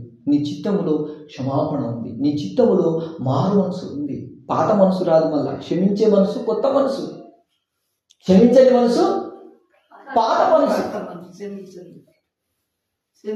సమాధాన పడే మనసు కొత్త మనసు, సమాధాన పడే మనసు పాత మనసు. అందుకే పాత పులిపిండిని నువ్వు తీసుకోవట్లేదు ఈ రోజున. హల్లెలూయా. నిన్ను మిక్కిలి ప్రేమించేవాడు యేసయ్యా. అమరమైన నీ జీవితం విమలమైనది. మనం అలా క్షమించి ప్రేమించినప్పుడు మనకు సహాయం చేయరు కాబట్టి మనం సేవకుడిని ఒరుగుదామని మాస్టర్ ప్లాన్ చేస్తాం. అది కూడా పాపమే. ఇక్కడి నుంచి నేర్చుకుంటూ పోయేది విజయక్క జడ్చర్ల వరకు. నేను పోయి ఓదార్చి ఆదరించేదా పోయి ఎక్కడేమన్నా కుమిలి ఎత్తి పరిశుద్ధాత్మ దేవుడి దగ్గరకు వస్తుంది. బిడ్డ యేసయ్యతో మా చల్లగా అబ్బా అనే యేసయ్య వచ్చాడు. ఎందుకు వచ్చాడు? నేను ఇది ఏడ్పించి బాధ పెట్టినని కాదు, నువ్వు యేసయ్యలాగా మారాలని నీకు బోధిస్తున్నావు అనే నిన్ను బట్టి కూడా దేవుడు సంతోషపడుతున్నాడు. ఎప్పుడు తండ్రిని మనం కిరాతకుడిగా చూడకూడదు, ఎప్పుడు ఆత్మీయ తండ్రిని మనం ఒక నెగిటివ్ కోణంలో చూడకూడదు. వాళ్ళ ఆశ ఏంటంటే ఇక్కడ రాయబడింది చూడు, ఏమంటున్నాడు? అత్యధికమైన ప్రేమ మీరు తెలుసుకోవాలని నిండు శ్రమలలో మనోవేదనతో ఎంతో కన్నీరు విడిచుచు మీకు రాసితిని. నాకు కూడా ఉన్నాయి బాధలు, నాకు కూడా ఉన్నాయి వేదనలు, నాకు కూడా ఉన్నాయి శోధనలు. నన్ను కూడా చూడు, నేను ఎంతమందిని క్షమిస్తున్నాను. నన్ను కిరాతకంగా భయంకరంగా వేధించిన వాళ్ళు, ఒకప్పుడు ముందు పోతే శాపం పెట్టిన కరుడు పెట్టిన రాక్షసుల్లా ప్రవర్తించిన వాళ్ళు ఉన్నారు. నువ్వు రాక్షసుడివి రాని వాళ్ళకి చెప్పలేదు. ప్రభు అన్నాడు, నువ్వు పెద్దోడి కావాలంటే ఆ పెద్దోని పిల్లవాళ్ళగా చూడమన్నాడు ప్రభు. హల్లెలూయా. వాదన పెట్టుకోవాలే నువ్వు పెద్దోడివా పిల్లోడివా అని. ఎందుకంటే వాని ఫలం తగ్గిపోతుంది, నా ఫలము పెరిగిపోతుంది. ఆమేన్. అది నాకు ఇచ్చిన చాయిస్. అది వాటితో వాదన పెట్టుకొని అతనితో నువ్వు విమర్శించి గొడవలు పెట్టుకోవడానికి లేదు. స్టార్టింగ్ అదే చేశాను, 11 వరకు అలాగే చేశాను. తర్వాత నాకు అర్థమైంది, ఎవరైతే ఎక్కువగా క్షమించలేకపోతారో వాళ్ళ స్టెప్ ఏమైపోతుందంటే తగ్గిపోతుంది. యేసు ప్రభువుల వారి మనసు ఎలాంటిది? కరుణా సంపన్నుడా బహుజాలి గల ప్రభువా దీర్ఘశాంతం. అలాగే దీర్ఘశాంతం ప్రేమ నిండు ప్రభువా. దీర్ఘశాంతమైన స్టెప్పులు ఎవరు పోతున్నారు ప్రపంచంలో? నేను ఆలోచిస్తున్నాను, ట్రై చేస్తున్నాను. దీన్ని చెప్తాను. దీర్ఘశాంతం అంటే 13వ అధ్యాయంలో ఏమున్నది? ప్రేమ దీర్ఘశాంతము. ట్రై చేస్తున్నా ఇంకా కొద్దిగా. ప్రభువా నువ్వు దీర్ఘశాంతం కలిగిన ప్రేమ నీ దగ్గర ఉంది, నేను ఎంత దిగితేనే ఉంటుంది ప్రభు. ఇప్పుడు మన కొత్తలు ఎక్కడున్నాయి నాన్న? కొద్దిగా క్షమించి, కొద్దిగా ప్రేమించి, దేవుని అర్థం చేసుకోలేదు, దైవజన్ని అర్థం మన వల్ల కాకపోతుంది. కారణం ఏంటంటే నీ తలంపులు వేరే, నా నీ ఉద్దేశాలు వేరే, నీ ఆలోచనలు వేరే, నా ఆలోచనలు వేరే. నువ్వు ఇతరులతో దైవజన్ని కంపేర్ చేసినాక నీకు దైవజన్ని అసలు అర్థమే కాదు. అమ్మా నువ్వు పోయి వాళ్ళతో సమాధాన పడి మాట్లాడుకుంటే నీకేమర్థమైతే? బైబిల్ చదివితే నీకు అర్థమవుతుంది. ఇప్పుడు ఏమన్నాడు అక్కడ? మీరు అత్యధికమైన ప్రేమను మీరు తెలుసుకోవాలి. మీ ఎడల నాకున్న అత్యధికమైన ప్రేమ ఏంటిదా? ప్రేమ ఇతరులను క్షమించడం, ఇతరులు సమానంలో ఇతరులు ప్రేమించడం, ద్వేషించే వారిని ప్రేమతో కలిగి. ఇది ఆ ప్రేమ దైవజనుడట అనుకుంటావా? అనుకోవాలా?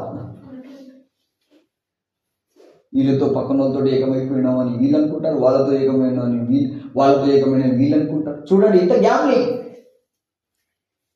చెప్పాలి మీరు అందరు. ఎప్పుడు దైవజనుడు ఎవరితో ఏకం? ఆయన క్రీస్తు సంబంధి, యేసుక్రీస్తులాగానే ఉండాలని చెప్తాడంటే. నీకు ఎన్నిసార్లు చెప్పినా నువ్వు మర్చిపోయి నువ్వు మా యాకల్లో కానీ ఎవడు బాధ్యుడు?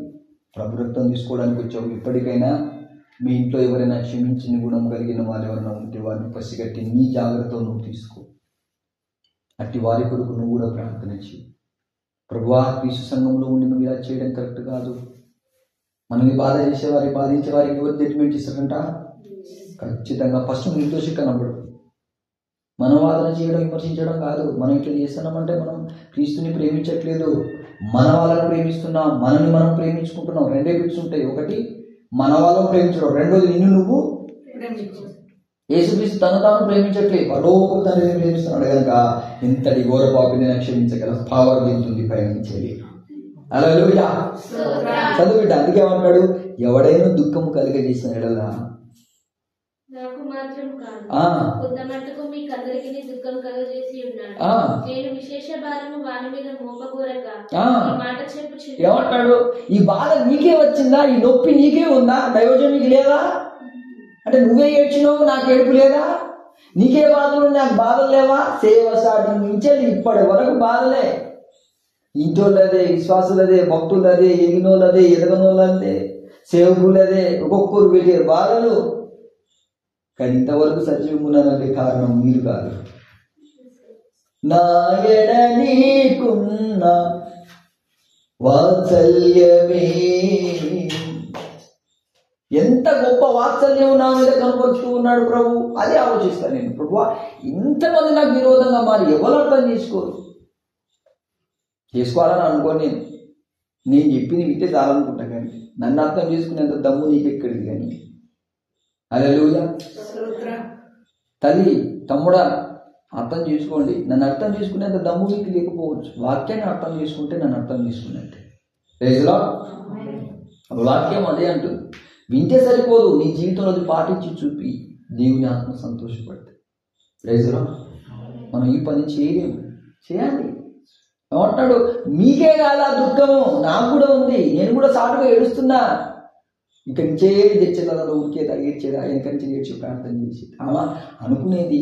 దైవజనుడు మాత్రం నన్ను బాధ పెట్టి హాయిగా ఉన్నాడని ఎవరితోడైనా ఏకమైపోయినేమో సంఘంలో అందరితో అదే మాయకల్లే. కానీ ఒకరోజు ప్రభు ఈ వాక్యం ద్వారా బిడ్డతో మాట్లాడు.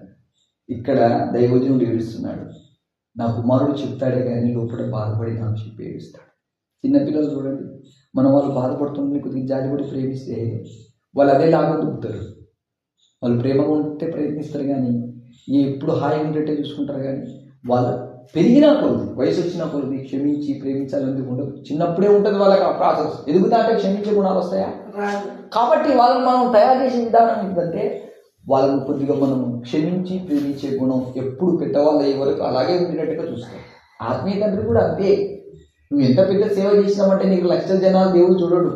ఉన్న ఒక్కోనైనా సహించుకుంటున్నావా? ఒక్కదానైనా క్షమిస్తున్నావా? ఒక్కోనైనా ప్రేమించగలుగుతున్నావా? ఆ దమ్మే మనకి లేనప్పుడు మనం 10 మంది జనాన్ని 10 లక్షల మంది మనమేమి సేవ చేస్తాం? ఉన్న దాంట్లో క్లారిటీ కావాలి వస్తుంది. నీ వల్ల కాదు, ఎవరి వల్ల అవుతుంది? క్రీస్తు మనసు నీకు రావాలి ఫస్ట్. నీ సొంత మనసు ఏర్పిస్తుంది, దుఃఖం పుట్టిస్తుంది, నీ గురించి నీకే పాఠాలు బోధిస్తుంది. అది నీ భవిష్యత్తు ఇట్లా చెప్పానే కదా పోయిన రణవంట వాక్యం పాటలు పాడినప్పుడు, ప్రాణేశ్వర ప్రభుదైవా కుమార ప్రణుతింతును నిన్నే ఆసతి నా ఆసతి.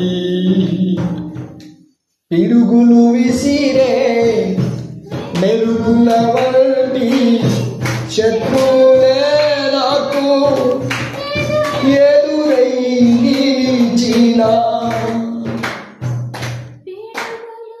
ఇలాంటి శ్రమలలో, వేదనలో ఉన్న మనోవేదన అన్నాడు ఇక్కడ. మనోవేదన నిండు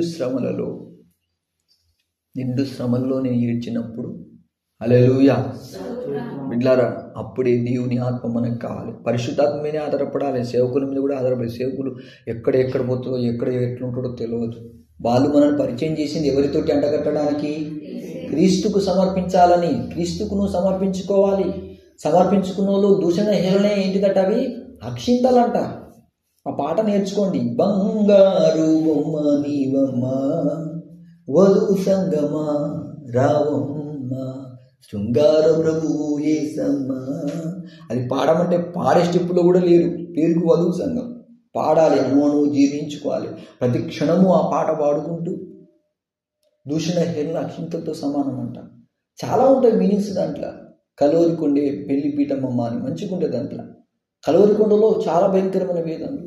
మనం ఏంటంటే మనల్ని మనం కాపాడుకోవడానికి, మనల్ని మనం కాపాడడానికి దేవుని సన్నిధిలోకి రాలేదు, ప్రభు చిత్తం చేయడానికి మనం వేడవాలి. ఆమేన్. అందుకే నేను చూడండి, మన దోషం అనేది ఎక్కడ ఉందంటే క్షమించని కాదు. ఆ మాట కింద చెప్తున్నాడు చూడండి.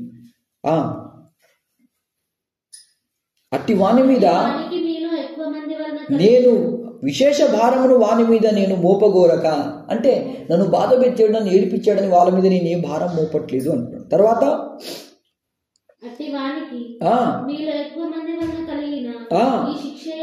అంటే మనం ఏం చెప్పాం, చూసే వాళ్ళే చెప్తారు, ఆ బిడ్డని ఇంత క్షమిస్తుంది, నేను ఇంత ప్రేమిస్తుంది, ఇంత బతిమాలుకుంటుంది, ఇంత నేను దరి చేర్చుకుంటుంది, నీకేమాయగలం కూడిందని ఎవరు చెప్తారు? వాళ్ళే చెప్తారు దెబ్బ. మనం తీర్పు తీర్చి, మనం విమర్శించి, మనం లోపాలు తీసి చూపించడం అది సాతానీయిజం. మనం శ్రమ పడుతున్నప్పుడు చూసే వాళ్ళే చెప్పేస్తారు. అందుకే అక్కడ అంటున్నాడు చూడు, అది క్షమించి ఆదరించడం మంచిది. ఒకవేళ వాడు అత్యధికమైన దుఃఖంలో మునిగిపోవును. కావున వాని ఎడల మీ ప్రేమను స్థిరపరచగలని. అసలు నువ్వు ప్రేమ గల బిడ్డవనే వాళ్ళకు నువ్వు కనబడాలి. ప్రైజలా, అది దేవుని బాధ, దైవజనుల వేదన. అర్థమవుతుందా? కాబట్టి నీ ద్వారా కీడు మాత్రమే ఉంటుంది అన్నట్టు వాళ్ళు చూడొద్దు. ఏదైనా చిన్న మాట ఏదైనా జరిగినా మరలా నేను నిన్ను ప్రేమిస్తాననే ప్రపోజ్ వాళ్ళకు చూపించు. అందుకే కావున వాని ఎడల మీ ప్రేమను స్థిరపరచవలేను. అంటే ఏ రోజైనా నేను క్షమించగా ప్రేమించగా మాననే అన్నట్టుగా నువ్వు చూపించాలి. నీ ఇంటి పక్కలకు, ఇంటి ముందోళ్ళకు, సంఘంలోకి, నీ సాటి సహోదరికి, సహోదరులకు. మనం ఏం చేస్తాం, లోకంలో ఉన్న వాళ్ళను ప్రేమించకుండా ఉండలేము, కానీ సంఘంలో ఉన్న వాళ్ళని ద్వేషిస్తూ ఉంటాం. సంఘంలో ఉన్న వాళ్ళే ముఖ్యం, బయట ఉన్న వాళ్ళు కాదు, నీ ఇంట్లో ఉన్న వాళ్ళు కాదు. సంఘంలో దేవుని పేరు మీద ఎవరైతే వచ్చి దేవుని చిత్తం నిమిత్తం వచ్చారో, నేను పోయిన వారం కూడా చెప్పాను, నేను మా పీటర్ అన్న కంటే మా ఐదారు బదులను ఎక్కువ ప్రేమిస్తాను. ఎందుకని నేను అంతగానో ప్రేమించడానికి కారణం ఏంటిది గ్రహించండి. అతను సంఘములో అడుగుపెట్టాడు. ఆ సంఘము క్రీస్తు ప్రేమతో నిలయంగా మార్చబడింది. అతను క్రీస్తు ప్రేమను పంచిపెట్టే వ్యక్తిగా మారి తన జీవితంలో చూపిస్తున్నాడు. కాబట్టి అతను ఎక్కువగా ప్రేమిస్తాడు. మా బ్రదర్ అలా చేయగలడా? అతను కూడా ప్రేమించగలుగుతాడు, కానీ ఎంతైనా శత్రువుని క్షమించే స్టెప్ కాదు. ఆమేన్. ఇప్పుడు మనం గ్రహించాల్సింది. అందుకని మీ ప్రేమ వారి స్థిరపరచవాలని మిమ్మల్ని బతిమాలుకొనుచున్నాను. మీరు ఇన్ని విషయంలో చదవాలి. మీరు అన్ని విషయంలో యందు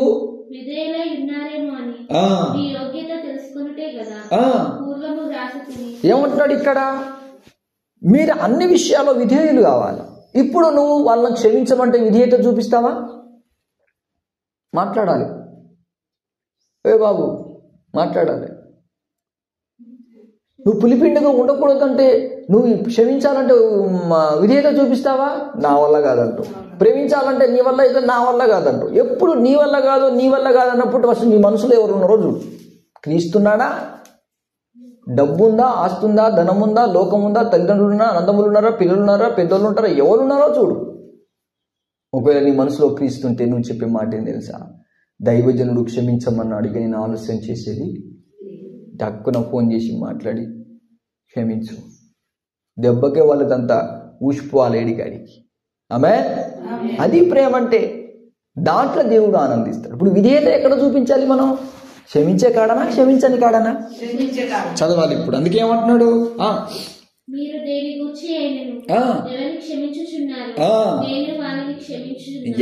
నువ్వు క్షమిస్తే దైవజనుడు కూడా నువ్వు క్షమించకుండా నేనేం క్షమిస్తా అంటే మనకు ఒక ఆలోచన వస్తుంది. వాళ్ళు క్షమించరాని నేరం చేశారు. దేవుడే అన్నాడు, మనిషి కుమారుడికి చేసే ఏ పాపమైనా క్షమించబడుతుంది, కానీ ఆత్మను బాధ పెడితే క్షమాపణ. అంటే నువ్వు ఆత్మ కంటే గొప్పోడికి గొప్పదాని అన్నమాట. అంతే కదా దానికి అర్థం. క్షమించని రాని మాట ఏంటి చెప్పాలి గట్టిగా? ఆత్మను దూషించిన వానికి మాత్రమే క్షమాపణ లేదట. కానీ యేసయ్యను దూషించిన క్షమాపణ ఉంది, గుర్తుపెట్టుకో. నన్ను దూషించిన క్షమాపణ ఉంది, కానీ క్షమించే గుణం ఉండదు ఫస్ట్ నీకు. చదవాలి అక్కడ. అదే అంటున్నాడు, దేన్ని గురించి ఎవరిని క్షమించున్నావు, నేను వారిని క్షమించున్నాను. నేనేమైనా క్షమించి ఉంటే సాతాను మనను మోసపరచుకున్నట్లు మీ నిమిత్తము క్రీస్తు సముఖమునందు క్షమించి ఉన్నాను. సాతాను తంత్రమును ఎరిగిన వారము. ఇప్పుడు సాతాను తంత్రం ఏంటిది? క్షమించని మనసు, క్షమించని గుణం. వాడక్కడ ఇరికిస్తాడు. నువ్వు ఎంత బాధపడ్డావో తెలుసా? ఏం గుర్తుకు చేస్తాడు? నువ్వు ఎంత ఏడ్చావో తెలుసా? వాళ్ళ ద్వారా నువ్వు ఎంత గాయాల పాలు చేసావో తెలుసా? చాలా మంది గెలిగించి చూడండి, గాయాలని ఎక్కడ ఉంటాయి తెలుసా? లోపటే ఉంటుంది. వామ్మో, వాళ్ళ ద్వారా పడ్డ బాధలు ఒకటి కాదు నాయన, మనసు మొత్తం గాయపరిచారు నాయన, నన్ను చాలా బాధలు గురి చేశారంటే నువ్వెవరివి? సైతానువా లేక క్రీస్తువా? క్రీస్తు ఎలా ఉన్నాడో చూడండి. స్టెఫెను తీసుకొచ్చి రాళ్ళతో కొట్టి చంపినా, అరే నన్ను రాళ్ళతో కొట్టారా మీరు, మామూలు గాయాలు కాదురా అన్నాడా? అస్సలు ఈ నేరమే వాళ్ళ మీద మోపేది లేదు. అది క్రీస్తు ఆత్మను నివసిస్తున్నానంటే, పరిశుద్ధాత్మ దేవుడు మన దగ్గర ఉన్నాడన్నానికి రుజువు అది. Praise the lord. అందుకే గమనించండి బిడ్డలారా, నువ్వు క్షమించగల మనసు నీకు రాకపోవచ్చు. నీవు ఏ సాతాన్ని నీ హృదయంలో చోటు ఇవ్వవచ్చు. అదే అంటున్నాడు, నేను క్షమించకపోతే సాతానికి నేను తంత్రం ఇంకా తెలుసుకోలేదని అర్థం. నేను దుఃఖపడి నేను ఏడ్చినా మీరు ఏడుస్తారు, నేను ఏడుస్తాను. కానీ మనం ఎన్ని సమస్యలున్నా ప్రభువు వలె మనం అద్దంలో చూసినప్పుడు మనం క్షమాపణ చేసినట్టుగా మనం ప్రతి బిడ్డను, ఒక్కరి గురించి కాదు, సంఘంలో అందరు విశ్వాసుల దగ్గర ఉన్న కుళ్ళు కపటాలన్నీ అవే. అలాంటి మనసుతో నువ్వు ప్రభు రక్తం తీసుకోకు, ప్రభు శరీరం తీసుకోకు. లేదు ఇక నేను మారి, ఎవరి మీద నాకు విరోధం కనపడితే నేనే పోయి పలకరించి మాట్లాడి సమాధానపడి నేను మంచిగా ఉంటాను. నా ఇంట్లో ఫ్యామిలీ వాళ్ళతో నాకు సంబంధం లేదు. నేను క్రీస్తు బిడ్డను, ప్రభు నన్ను నమ్మాడు, నమ్మిన ప్రభు నాకు ప్రభు రక్తం ప్రభు శరీరం నేను అందుకున్నాను కాబట్టి నేను ఆయనలాగా జీవించాలనే మనసు నీకు రావాలి. ఆయనలాగా నువ్వు బ్రతకకుండా కొత్త ముద్దనా పాత ముద్దనా జ్ఞాపకం తీసుకొని ప్రభు రక్తాన్ని తీసుకోండి. అందుకే ఈ దుఃఖము ఎట్లాంటి దోషాన్ని తీసేస్తుందట? క్షమించని దోషాన్ని క్షమాపణ కలిగేటట్టుగా ఎడవాలి. నువ్వు ప్రభువా క్షమించమని స్టెఫెన్ ఏడుస్తూ ఉన్నాడు. ఈ నేరాలే వాళ్ళ మీద మోపద్దు. అందుకే ఒకప్పుడు ఆ చెల్లె గారికి ఎవరైనా తప్పు చేస్తారే, నువ్వు అక్కనేదో బాధ పెట్టినావు కాబట్టి ఏంద్రా నీ సంగతి అంటే, తప్పు అన్నయ్యకి చెప్పకండ్రా, మళ్ళీ నా అతిశయం వచ్చేస్తుంది నాకు. ఎవడైనా ఇట్లా అదే అన్నాడు అక్కడ, అతిశయం రావద్దు. ఏమైనా బాధ పెట్టారంటే వద్దు వద్దు వద్దు వద్దు అనే వాళ్ళు ఏం చెప్పలేదు, నన్ను ఏం చేయలేదు, వాళ్ళు మంచోలే అనేది. ఇట్లాంటి బిడ్డ నేను కోల్పోయాను, ఇప్పటి వరకు ఏడుస్తున్నాను. ఇలాంటి వాళ్ళు దొరకడమే అదృష్టం. అసలు గుర్తుపెట్టుకోండి, ఆ అదృష్టం అనేది ఎవరిస్తున్నారు? పరిశుద్ధాత్మ దేవుడు ఈ రోజున మన అందరికీ ఇస్తున్నాడు ఆయన. ఆమేన్. నిన్ను కోల్పోయిన వాళ్ళు నిన్ను మర్చిపోకుండా ఏడ్చేటట్టుగా చేసేవాడు పరిశుద్ధాత్మ దేవుడు. ఆ విధంగా ఆమెను మార్చింది హోలీ స్పిరిట్. ఆమేన్. దైవజనుడు పెంచిన పెంపకం అంటే విధేయతను, అక్కడేమన్నాడు, విధేయతను కనుపరుస్తారా మీరు? కనుపరచలేరు. అంటే అంటాం. గొంతు వరకు అనుమానాలు ఉంటాయి దైవజనుడికి, ఏది మాట్లాడినా డౌటే. యేసు ప్రభుల వారిని సిలువకేసి సువలతో పొడిచినా కూడా తండ్రి మీద డౌట్ ఉండదు. మనం బాగుపడంది ఇక్కడే, సాతానుతో మనం పోరాడంది ఇక్కడే. నిండు మనసుతో నువ్వు క్షమాపణ చేయగలగాలంటే ఎవరైనా మనం ఒప్పుకోవద్దు. అప్పుడు నువ్వు క్రీస్తు మనసు క్రీస్తు ఆత్మ కలిగి జీవించిన బిడ్డ. ఇప్పుడు ఎలాగున్నారు భక్తులు? మీరు ఎలా తయారైపోతున్నారు ఇప్పుడు? అన్నా వాళ్ళని బాధ పెట్టారన్నా, వీళ్ళని ఏడిపించారన్నా, వాళ్ళు నా జోలికి వచ్చారన్నా, మరి ఎన్ని బాధలు పెడతారా నీకు తెలుసా? ఇక దాని గురించి ఒక శోక పాట, ఒక సోది, ఒక టెలిగ్రామ్ ఛానల్ లెక్క పెట్టుకొని ఆడ అన్నీ నాకు వినిపిస్తారు. ఇదా నువ్వు భక్తి చేసేది? ఇది నీలో దేవుని ఆత్మైనా? క్రీస్తు ఆత్మ ఎలాగుంటుంది? మోపకుండా ఉంటుంది. ఆమేన్. నిన్న కూడా నేను వాక్యం ఎక్స్ప్లెయిన్ చేసి చెప్పాను, గతంలో కూడా చెప్పాను. ఆ సేవకుడు నీతిమంతుడై వివేకం కలిగి అనేక జనుల దోషాన్ని భరించి వారిని, కొంతమంది దోషులను నిర్దోషులుగా చేసి చూపిస్తారంట. అది క్రీస్తు ప్రేమ అంటే. ఎవడైనా దోషి కనబడితే నీ ద్వారా నిర్దోషి కనబడాలి. ఆ స్టెప్ ఎక్కడుంది? లేక మన గురించి మనం ఏడ్చేది ఎక్కడుంది? గ్రహించుకొని మనం ఏడవాల్సింది దేని కొరకు చెప్పండి గట్టిగా? ప్రభులాగా నేను జీవిస్తలేనేమో, ప్రభువా నేను నీలాంటి బిడ్డనే నీలాగా జీవించలేకపోతున్నానేమో, రేపు నువ్వు నన్ను అడిగితే నేను ఏం చెప్పగలుగుతాను పరలోకంలో? నన్ను నువ్వు క్షమించావు, నా మీద నీకు ద్వేషం లేదు, కోపం లేదు, ఈర్ష్య లేదు, పగ లేదు, గతమే లేదు నీ దగ్గర, నేనెందుకు తీయాలి? నన్ను నువ్వు క్షమించిన పట్టుగా నేను కూడా వారిని చెప్పాలి గట్టిగా. నన్ను ప్రేమించినట్టుగా నేను కూడా వారిని అడుగు ప్రభుని. మనుషులం కాదు మనం పట్టుకొని నిలదీయాల్సింది. ప్రభుని అడుగు, ప్రభా నువ్వు నన్ను ప్రేమిస్తావా లేదా అని అడుగు. ఖచ్చితంగా ఆయన నిన్ను క్షమిస్తాడు, ప్రేమిస్తాడు. మళ్ళా ప్రభువే నేను అడుగుతాడు, నువ్వు పాత ముద్దవా కొత్త ముద్దవా? పాత ముద్ద కొద్దిగా చేసి పులిసిపోద్ది, కొత్త ముద్ద ఏమవుతుంది? నీకు ఎంత చేసినా రుణము తీరదయ్యా, నీకు ఎంత పాడినా ఆశ తీరదయ్యా, నువ్వు చేసినది చూసినది హృదయం ధరించిపోతుంది, నీవు చూసినది చేసినది చూస్తే హృదయం. హల్లెలూయా. నువ్వు ఎవరికి రుణపడి ఉన్నావు చెప్పు గట్టిగా. ఆమేన్. ఆయనకు రుణపడి ఉన్నా. ఆయన్ని ఎంత క్షమించాడు? అంతమే లేదు, ఆయన్ని క్షమించింది కదా. మనము ఎక్కడ పులిచిపోతాము? కొద్దిగా క్షమించి నేను క్షమించిన, కొద్దిగా ప్రేమించి. అది ఏ ముద్ద? పాత ముద్ద. కొత్త ముద్ద ఏం చేసిద్ది? దాహం. దాహం. ఇంకా వాళ్ళ అబండాలు నా మీద, ఇంకా వాళ్ళ నేరాలు నా మీద మోపు. శత్రువుని క్షమించగలిగిన ప్రేమ నా దగ్గర ఉన్నాయి. హల్లెలూయా. ఆయనలో ద్వేషాన్ని, కోపాన్ని రగిలించాలని వచ్చిన వాళ్ళందరూ కూడా ఆయన రక్తం ద్వారా, ఆయన వేసిన దెబ్బ ద్వారా అక్కడికక్కడి బల్లెపు పోటుతో పొడిచిన వాడు పశ్చాత్తాపపడి మారు మనసు పొందాడు. తమ్ముడా, చెల్లె, ఈ రోజున ప్రభు రక్తం శరీరం తీసుకున్న నీవు, నీ ద్వారా ఎందుకు 10 మంది మారలేకపోతున్నారు? గ్రహించుకో. మనసు పూర్తిగా క్షమించే గుణం లేదు. మనసు పూర్తిగా విధేయత చూపించి దైవజనుని మాటకు వాల్యుయేషన్ లేదు. వాక్యాన్ని నీకు అనుకుంటుగా ఊహించుకుంటావు. వాక్యము నీకు అన్నట్టుగా ఉండదు, క్రీస్తుకు అనుకూలంగా ఉండాలి. అదే అంటున్నాడు, మీ పట్ల హల్లెలూయా మీ ఎడల నాకు కలిగి ఉన్న అత్యధికమైన ప్రేమను మీరు తెలుసుకోండి. మీరు ఎక్కువగా ప్రేమించే బిడ్డలు, మీరు ఎక్కువగా క్షమించే బిడ్డలు, మీరు ఇతరుల మీద మీ ప్రేమను ప్రదర్శించే వాళ్ళే కానీ ద్వేషాన్ని, కోపాన్ని ప్రదర్శించే వాళ్ళు కాదు అని దైవజనుడు మిమ్మల్ని ప్రూవ్ చేయాలనుకుంటాడు. నీ కోణం ఏంటిది? అబ్బా, ఎవరో గురించి బలి చేయాలని చూస్తున్నాడు. పక్కదాని గురించో, ఇంటి ముందాని గురించో, ఎవరో గురించి నన్ను బలి చేస్తారు. అనుమానపు దయ్యం అదే కదా అందరి దగ్గర ఉండేది. కానీ బైబిల్ ఏమంటుంది? అలా కాదు. నువ్వు కొత్త ముద్దవు. ఆమేన్. నువ్వు క్రీస్తు బిడ్డవు. యేసుప్రభు అలా అనుకున్నాడా? తండ్రి అబ్బా ఎవరో బాధ పెట్టి వాళ్ళతో ఏకమైపోయాడని అనుకోడు. ఎందుకు అనుకోడండి? తన తండ్రి ఎవరు ఆయనకి తెలుసు. ఆమేన్. ఎవరు బల్లె పోటుతో పొడిచాడో ఆ పొడిచిన వాడిని కూడా నా కుమారుడు ఇతనే రా, నువ్వు ఎవరిని పొడిచావో ఆయనని, ఆ మాట ప్రకటన గ్రంథంలో ఉంది. నువ్వు నిర్దోషిగా నిలబడినప్పుడు, మరలా ఇప్పుడు మన 7వ అధ్యాయాన్ని చదువుదాం. ఏమన్నాడు అక్కడ?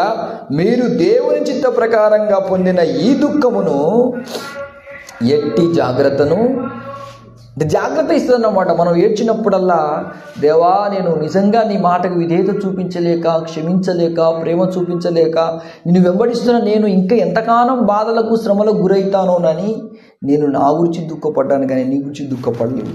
ఒకటి చెప్తున్నాడు అక్కడ. దేవుని చిత్త ప్రకారం ఎట్టి జాగ్రత్తను, ఎట్టి నివారణకైతే నివారించి పడేస్తుందన్నమాట. బైబిల్ స్టడీ యాప్లో ఒకసారి చదువుదాం ఆ మాట. బైబిల్ యాప్లో చదవండి.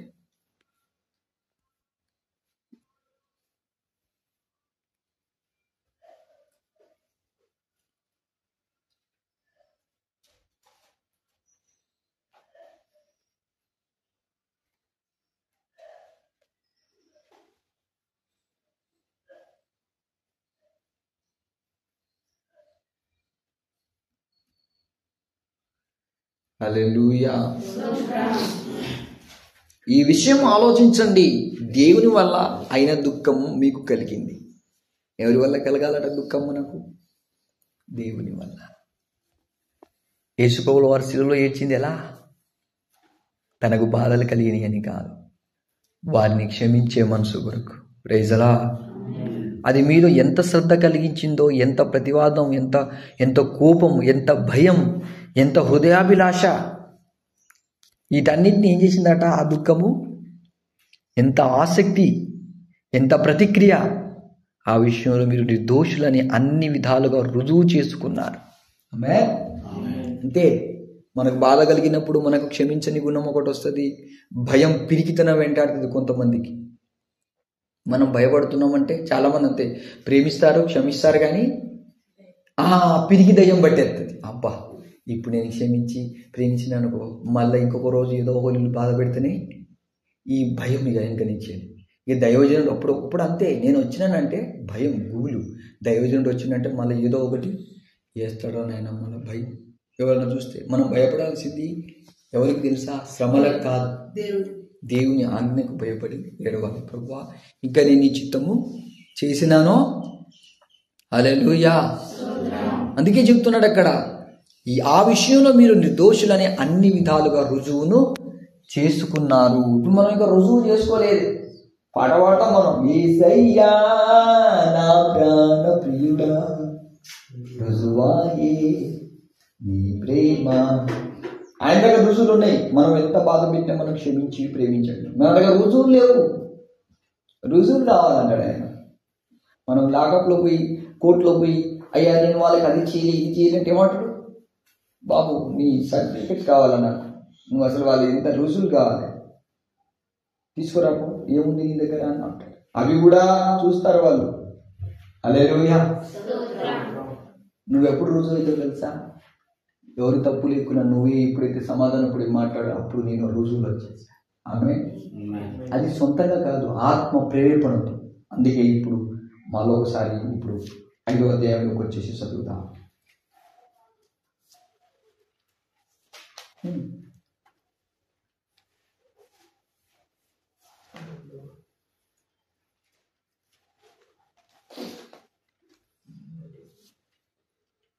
మీరు పులిపిండి లేనివారు కనుక, 5:7, మీరు పులిపిండి లేనివారు కనుక కొత్త ముద్ద గుట్టకై ఆ పాతదైన పులిపిండిని పడేయండి. అంతేకాక క్రీస్తు అని మన పస్కా పశువు వధింపబడెను. కనుక పాతదైన పులిపిండితోనైనా, అగ్గో పాతదైన పులిపిండితోనైనను దుర్మార్గతయు దుష్టత్వములను పులిపిండితోనైనను కాకుండా. అగ్గో ఇప్పుడు అందరూ ప్రభు రక్తం, ప్రభు శరీరాన్ని తీసుకుంటున్నారు పరిగెత్తు, కానీ లోపల ఏమున్నది? దుర్మార్గపు చర్య, కుళ్ళు, కపటం, ఈర్ష్య, పగ, ద్వేషం. నువ్వు ఇలాంటి ప్రభు రక్తాన్ని శరీరాన్ని తీసుకుంటున్నావేమో, జాగ్రత్త. ఇది పాత ముద్ద, కొత్త ముద్ద లాంటిది కాదు. దుర్మార్గతతో లేనిటువంటిది, దుష్టత్వం లేనిది, పులిపిండితోనైనను కాకుండా. అగ్గో నిష్కపటం అంటే లోపల ఏ కపటాలు చెప్పాను కదా. చిన్న బిడ్డలు ఏం చేస్తారు?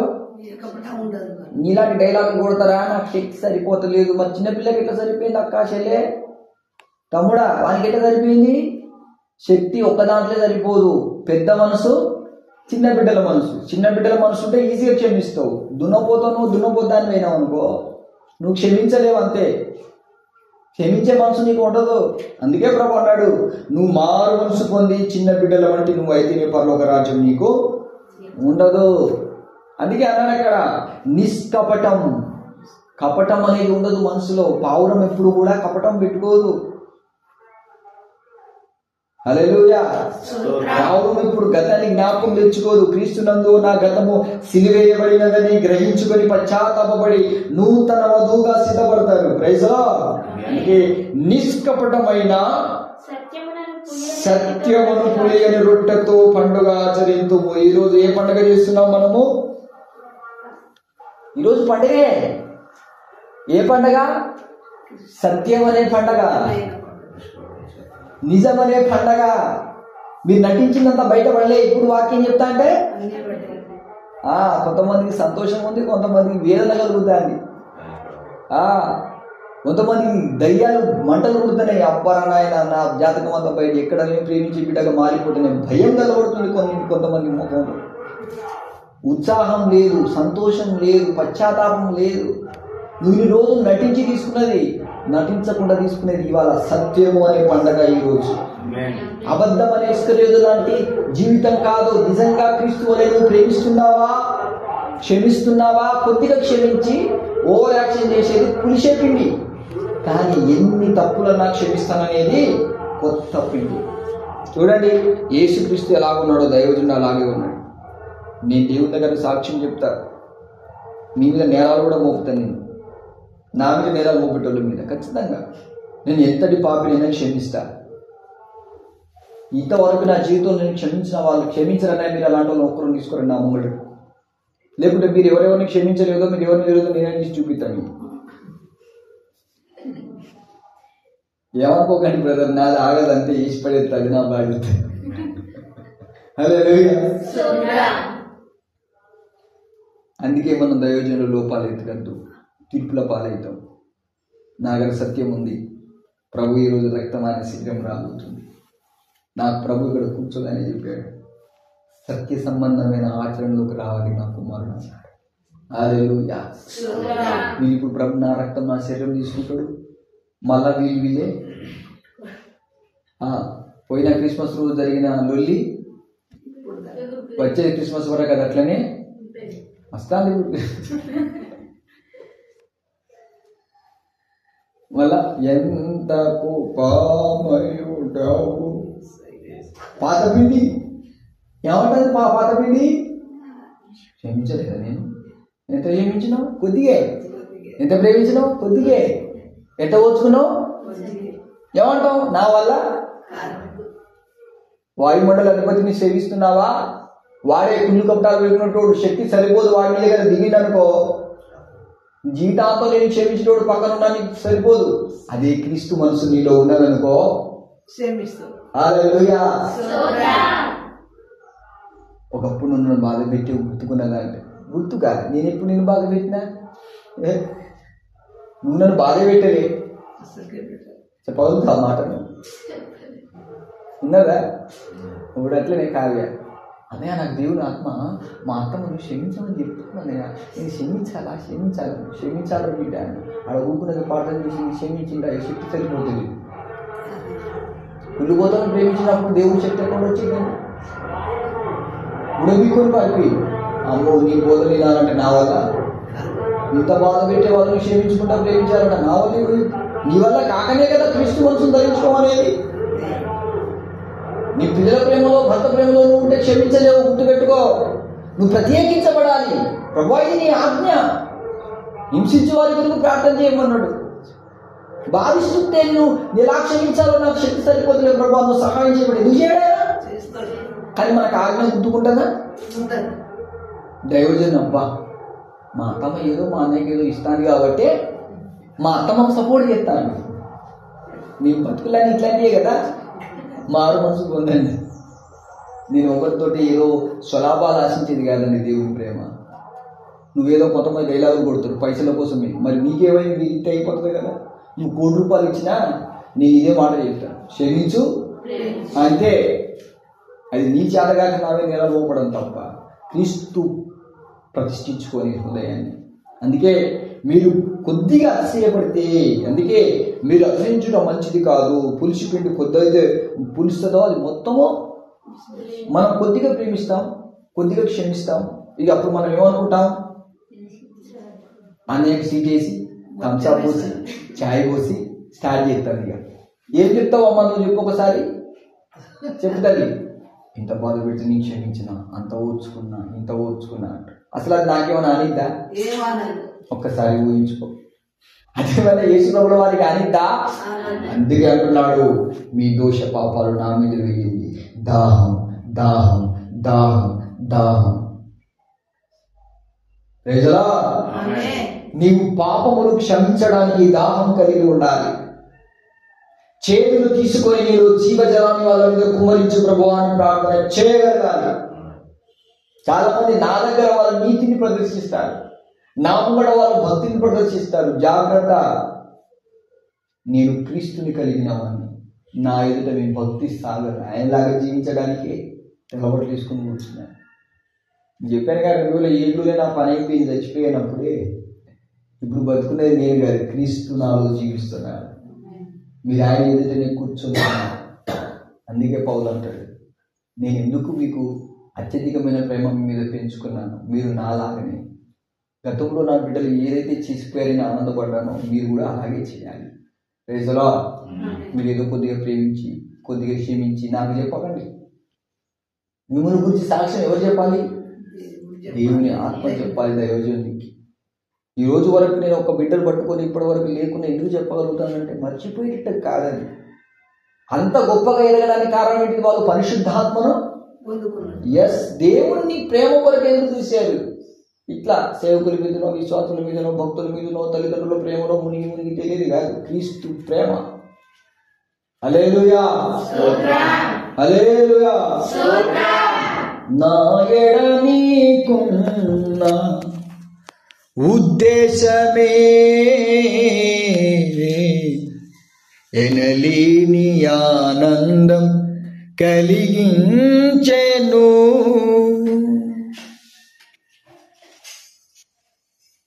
నా ఎడ నీకున్న వాత్సల్యమే ఎనలేని ఆనందం కలిగించెను. నన్నిలా ప్రేమించది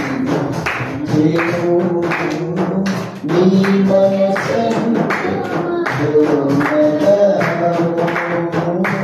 నన్నిలా ప్రేమించది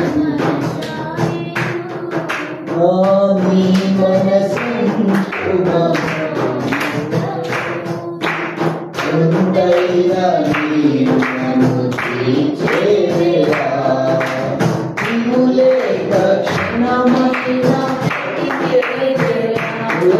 రుణాన్ని తీర్చేది ఎట్లా? ఇలా దేవా నువ్వు నిండుగా క్షమించావు, నిండుగా మనస్ఫూర్తిగా, ఇంకా దాహంగా ఉన్నావు, ఇంకెవరో బాధ పెడితే రంగేని ఛాలెంజ్ చేశావు. లాస్ట్ బల్లె పూడితో పొడిచిన ఇగో నువ్వు పొడుస్తున్నావు కాబట్టి ఈ రక్తం కూడా నీకే అతని చెందించా. ఇంతగా ప్రేమించే రక్తం నీ దగ్గరికి రాబోతుంది. అంతగా క్షమించే రక్తం అది కొద్దిగా ప్రేమిస్తే రక్షించే రక్తం కాదు. అది కొద్దిగా క్షమించి ఓ అని ఎగిరేది కాదు. అది పాత ముద్ద, అది ధర్మశాస్త్రం పాటించేవాళ్ళు. అది కొద్దిగా సహించుకొని ఏదో పెద్ద భారం మోసినా అని బడాయి చేసేది కాదు. అది నేను సాత్వికుడు, నేను దీన మనసు గలవాడిని, నేను ఎలా మోయాలో నా దగ్గర మీరు నేర్చుకోండి అంటున్నాను. తేలికైపోతుంది నువ్వు ఆయన దగ్గరికి వస్తే. హల్లెలూయా. ఎంత చేశాను నేను? ఏడుస్తావు దైవంగా కూర్చొని, అయ్యా నేను ప్రభు కొరకు ఏం చేశానయ్యా, నా కొరకు ఏడ్చాను, పిల్లల కొరకు, నా కుటుంబం కొరకు కొంతైనా నా రుణం తీర్చుకోవాలయ్యా. ఎదురు చూస్తావు. సేవకులైన బాధ్యత ఇస్తే ఎవరైనా బాధ పెడితే భరించుకొని క్షమించి, రే నన్ను బాధ పెట్టింది అన్నయ్యకి చెప్పేవు జాగ్రత్త. అది ఒకవేళ అది చెప్తే దైవజనుడు వాక్యంలో పూడితే నాకు అతిశయం వచ్చేస్తుందేమో, ఇంటి జాగ్రత్త తీసుకుంటుందట కన్నీరు. నేను ఇక పొగడబడే ఉబ్బే లేచిపోయే కాదు, అందరూ పొగిడించుకొని సుక్కలైపోయారు. నాకు అలాంటి మనసు రావద్దు అని నిన్ను గురించి నువ్వేం చేసుకోవాలంటే జాగ్రత్త పడాలి. వీడు తీసుకునే రక్తము, తీసుకునే శరీరము అతిశయపడకుండా ఉండాలంటే ఏం కావాలండి చెప్పాలి? కొద్దిగా క్షమించి, కొద్దిగా ప్రేమించి, ఉప్పొంగిపోవద్దు. తక్కువ నేను క్షమించేది, ప్రేమించేది ఎంత అతిశయం వస్తుంది దాంట్లో. అది రక్తము, అది దాని కొత్త సత్యం అనే పండుగను మనం ఆచరిస్తున్నాం. నిజమా? నీవు నా ప్రేమను పంచిపెడుతున్నావా అని ప్రభు నేను ప్రశ్నిస్తున్నా. ఇంట్లో వైపు చూడకు, నీ సంఘంలో విశ్వాసుల వైపు చూడకు. ఈ వాక్యం నువ్వు విన్నావు, వాళ్ళు వినలే. అందుకే రికార్డింగ్ చేసుకుంటున్నా, రికార్డింగ్ అప్లోడ్ చేస్తారు. నువ్వు ప్రభు రక్తం, ప్రభు శరీరం తీసుకునేటప్పుడు ఎలా ఉండాలో వివేచన చెయ్యి. నువ్వు ఈ రోజున చేసుకునేది సత్యమనే పండుగ. ఈ రోజున ప్రభు రక్తం, ప్రభు శరీరం నువ్వు తీసుకుంటున్నా. నీ గురించి నువ్వు ఏడ్చినావా? ప్రభు గురించి ఏడ్చావా? గుర్తు తెచ్చుకొని ఎట్టి జాగ్రత్త తీసుకొని గత దినములన్నీ కూడా దైవజనికి చెప్పుకుంటూ వచ్చాను. వాళ్ళని క్షమించాను, వాళ్ళని భరించాను, అన్నీ చెప్పుకున్నాను. నీలాగుంటే నీలా చెప్పేటో నా ప్రభువా. ఒకసారి మోకాలు పెట్టింది ప్రభు దగ్గర పశ్చాత్తాపం. నేను నిన్ను కరెక్ట్ కావాల్సి ఉంది. కొంతమంది దైవజుని అంత సంతోషం పెట్టడానికి కారణం నిన్ను అనుసరించారు. వాళ్ళు ఇప్పుడున్న వాళ్ళలాగా సేవకులాగా కాసుకొని లేరయ్యా. వాళ్ళ సేవకులు కూడా ఖండించిన, గర్దించిన ప్రేమతో వారు మనన చేసి వారి మనసును గెలుచుకున్నారు. దేశంతో, ఈర్ష్యతో, పగతో కాదు. ప్రభు దగ్గర సత్యం అనే పులియని పండుగ, పులిసిపోయే పండుగ వాళ్ళు చేశారు. పులిసిపోని పండుగ చేస్తున్నాం. అది సత్యం నీలో ఉందా? నువ్వు వాక్య విషయంలో కొంచెం ప్రార్థన చేసుకో. ప్రభుని అడుగు, ప్రభువా నేను కొద్దిగా ప్రేమించి, కొద్దిగా ఓర్చుకొని, కొద్దిగా సహించి నేను ఏదో చేశానని సేవకుల దగ్గర, విశ్వాసుల దగ్గర, భక్తుల దగ్గర నేను గొప్పగా చెప్పుకున్నాను. ఇది ఉప్పొంగిపోయేటువంటి పొంగేటువంటి పండుగ కాదు, పొంగని రొట్టెల పండుగ. అది పొంగేటువంటిది. నువ్వు పొంగకుండా ఉండాలి. ఉప్పొంగద్దు, అతిశయపడద్దు. నువ్వు ఏ భక్తి చేస్తున్నావో నువ్వు షో చేసుకోవద్దు. ఆ వాక్యం నీ హృదయంలో పశ్చాత్తాపం కలిగించాలి. ఈ వాక్యం నీ కొరకని గ్రహించాలి. మారు మనసు పొందాలి. నువ్వు నీ మనసు మార్చుకోవాలి. ప్రభువా ఇంకా నేను ఎవరైనా క్షమించని మనసు నాకున్నదేమో, నీకు ఎవరి మీద విరోధం ఉంటే దాన్ని ఎమ్మటే నువ్వు వాళ్ళకు ఫోన్ చేసి సమాధానపడు. లేకుంటే పశ్చాత్తాపడి మనసులో క్షమాపణ పొందుకుని తర్వాత అయినా వారితో సమాధానపడు. వాళ్ళు బంధువులైనా, హిందువులైనా, తల్లిదండ్రులైనా, అన్నదమ్ములైనా, నీ కుటుంబాన్ని ద్వేషించే వాళ్ళైనా పర్వాలేదు. నువ్వు సమాధాన పడాల్సిందే, క్షమించాల్సిందే, ప్రేమతో ముందుకు వెళ్ళాల్సిందే. అప్పుడే దేవుడు నిన్ను ప్రియమైన పరిమళ వాసనగా మారుస్తాడు. వాక్యం చెప్తుంది. మీకే కాదు, నాకు కూడా దుఃఖమే. నువ్వు ఏడిస్తే దైవజనం ఏడవడానికి నువ్వు ఒక భ్రమలో ఉంటావు. వాళ్ళు సాటుగా ఏడుస్తారు, నువ్వు నీటిగా ఏడిస్తే. ఎందుకంటే వాళ్ళకి తెలుసు సాతాను బలహీనతలు నీకు తెలియదు కాబట్టి క్షమించలేకపోతున్నావు. తెలిస్తే నువ్వు క్షమాపణ చేస్తావు. ప్రభువా నన్ను బాధ పెట్టేవారు నేను చేసే పనిలో ఉన్నారు, ఉద్యోగంలో ఉన్నారు, సంఘంలో ఉన్నారు, విశ్వాసంలో ఉన్నారు. నేను నిన్ను అనుసరించేదే నాకు ముఖ్యం. ఇతరులతో పొందిగలేదు. వాళ్ళు ఎవరున్నా, ఎక్కడున్నా, ఎవరికి నా మీద ద్వేషం ఉంటే నేనే క్షమించమని కోరుకుంటాను. ఎందుకంటే నేను నీలాగా బ్రతకాలి. హల్లెలూయా. మనస్ఫూర్తిగా నీ మనసును ఆయన మళ్ళిస్తే ప్రభు దగ్గర అడుగుతావు. ఎందుకంటే నేను ఇలాగ బ్రతకాలి ప్రభువా.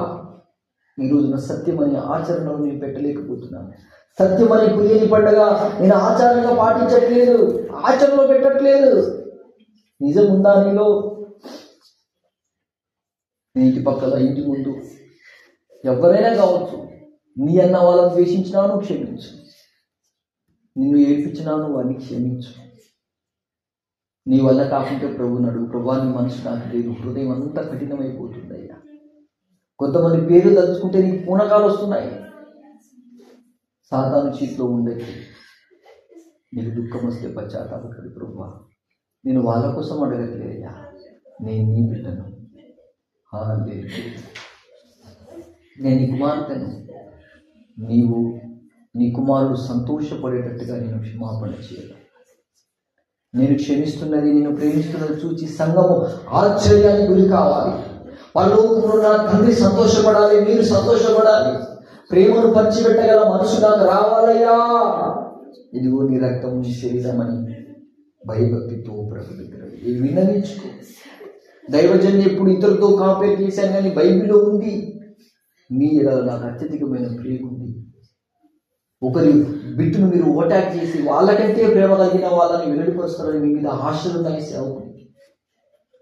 అంతే గ్రహించుకొని ఆయన ప్రేమ దీర్ఘశాంతం కలిగింది. మనం ఎంతటా ఎక్కడ ఉన్నా కొంతమందికి ప్రేమించి పులిసిపోయే మనసు. దేవ అలాంటి స్వభావం తీసేయమని, ఈ పాత పిండిని, పాత బుద్ధిని, పాత స్వభావం తీసేయమని ప్రార్థన చేయి. నా పాత బుద్ధి, పాత స్వభావం అంతా అంతే. కొద్దిగా ఓర్చుకొని తట్టుకోకపోవడం, కొద్దిగా క్షమించిన బడాయి చేయడం, కొద్దిగా భరించుకొని నేనే పెద్దగా భరించదని అనుకోవడం, ఇదంతా భ్రమ. నువ్వు మోసిన శిలో భారం ఎక్కడా? నేను మోసిన భారం ఎక్కడా? నువ్వు క్షమించిన క్షమాపణ ఎక్కడా? నేను క్షమించిన క్షమాపణ ఎక్కడా? నీతో నేను కంపేర్ చేసుకోవడానికి ఈరోజు మోకాలు నుండి ప్రార్థిస్తున్నాను. ప్రభువాన్ని ప్రార్థన చేయి. హల్లెలూయా. నీకు సహనం రావాలి. ప్రియమైన ప్రభువా, గాయము నొందిన నీ రక్తము శరీరం నా ఎదుటి ఉంది. నీలాగా మార్పు చెందే మనసు, నా అన్న వాళ్ళని హింసించిన క్షమించే మనసు నాకు రావాలి ప్రభు. నేను మనస్ఫూర్తిగా వారిని క్షమించాను. నీ ప్రేమే నాకు కావాలి. నన్ను బాధ పెట్టిన వాళ్ళు ఏడ్చి నీ మందిరానికి రావాలి ప్రభు. నన్ను ఏడిపించిన వాళ్ళందరూ కూడా నీ సన్నిధిలో సేవకులాగా మారాలి. నన్ను వేదన గురి చేసిన వారందరూ కూడా మారు మనసు పొంది నీ శిలువ మోయాలని ప్రార్థన చేయి. హల్లెలూయా. నన్ను వేదన గురి చేసి నన్ను బాధలకు గురి చేసిన వారందరూ నీ సొత్తుగా మార్చబడాలని ప్రార్థన చేయి. అప్పుడే కదా నేను నీ కుమారుని కొత్త నిబంధన మధ్యవర్తిగా ఉన్న నేను చేరుకోగలుగుతాను. ప్రభు చెప్తున్నది అది. నీవు కొత్త సత్యమని పండగ ఈరోజు ఆచరిస్తూ ఉన్నా. ఇగో గతాన్ని, పాత జీవితాన్ని, రోత జీవితాన్ని తీసుకోబెట్టాలి. ఎవరైనా గెలిపించిన గతాన్ని ఎత్తకు, మర్చిపో. ఏ రోజు ఆ రోజే. ఈ శక్తి సరిపోతలేదనేది ఉట్టి అబద్ధం. చిన్న బిడ్డల శక్తి ఎప్పుడు వస్తుంది? వాళ్ళ మనసులో పెట్టుకోరు, ఎమ్మటే క్షమిస్తారు. మనకి టైం పడుతుంది. నువ్వు ఎమ్మటే క్షమిస్తే నీకు ఎందుకు సరిపోదు? నువ్వు ఎప్పుడెప్పుడుదో లోపల పెట్టుకొని లోపలంతా ఇష్టంతో బ్రతికైతే క్రీస్తు రక్తం నీకు శాపంగా మారుతుంది. ఆయన శాపం తీసే రక్తం ఇచ్చాడు, కానీ నీకు శాపానికి అప్పగించే రక్తం ఇవ్వలేదు ఆయన. అది నీ పాప దోషములు కడిగే రక్తం. అందుకే దోషారోపణ కావద్దు. నువ్వు ఒకసారి ప్రార్థన చేసినప్పుడు గుర్తు తెచ్చుకో, ప్రభువా నాకు ఎవరి మీద వ్యతిరేకత, విరోధ బుద్ధి ఏమైనా ఉన్నదేమో. నాన్న వాళ్ళని రెచ్చగొడితే నేను అవును వాళ్ళు మంచులు కాదని వాళ్ళ గురించి ఎక్కడైనా చెప్పుకున్నానేమో. లేదు. ప్రియమైన నా ప్రభు క్షమించి ప్రేమించమన్నాడు. నేను ఆయన బిడ్డను. నేను క్షమించడానికి ఎవరో లేదనం అయితే నీ ఇష్టం లేకుంటే నన్ను వదిలిపెట్టి నేను యేసయ్య బిడ్డగానే బ్రతుకుతాను, నీ బిడ్డగా నీ కొడుకు నేను ఉండలేను నీ ఫ్యామిలీకి చెప్పేసి, అప్పుడే దేవుడు నిన్ను బట్టి ఆనందిస్తాడు. ఓ హల్లెలూయా.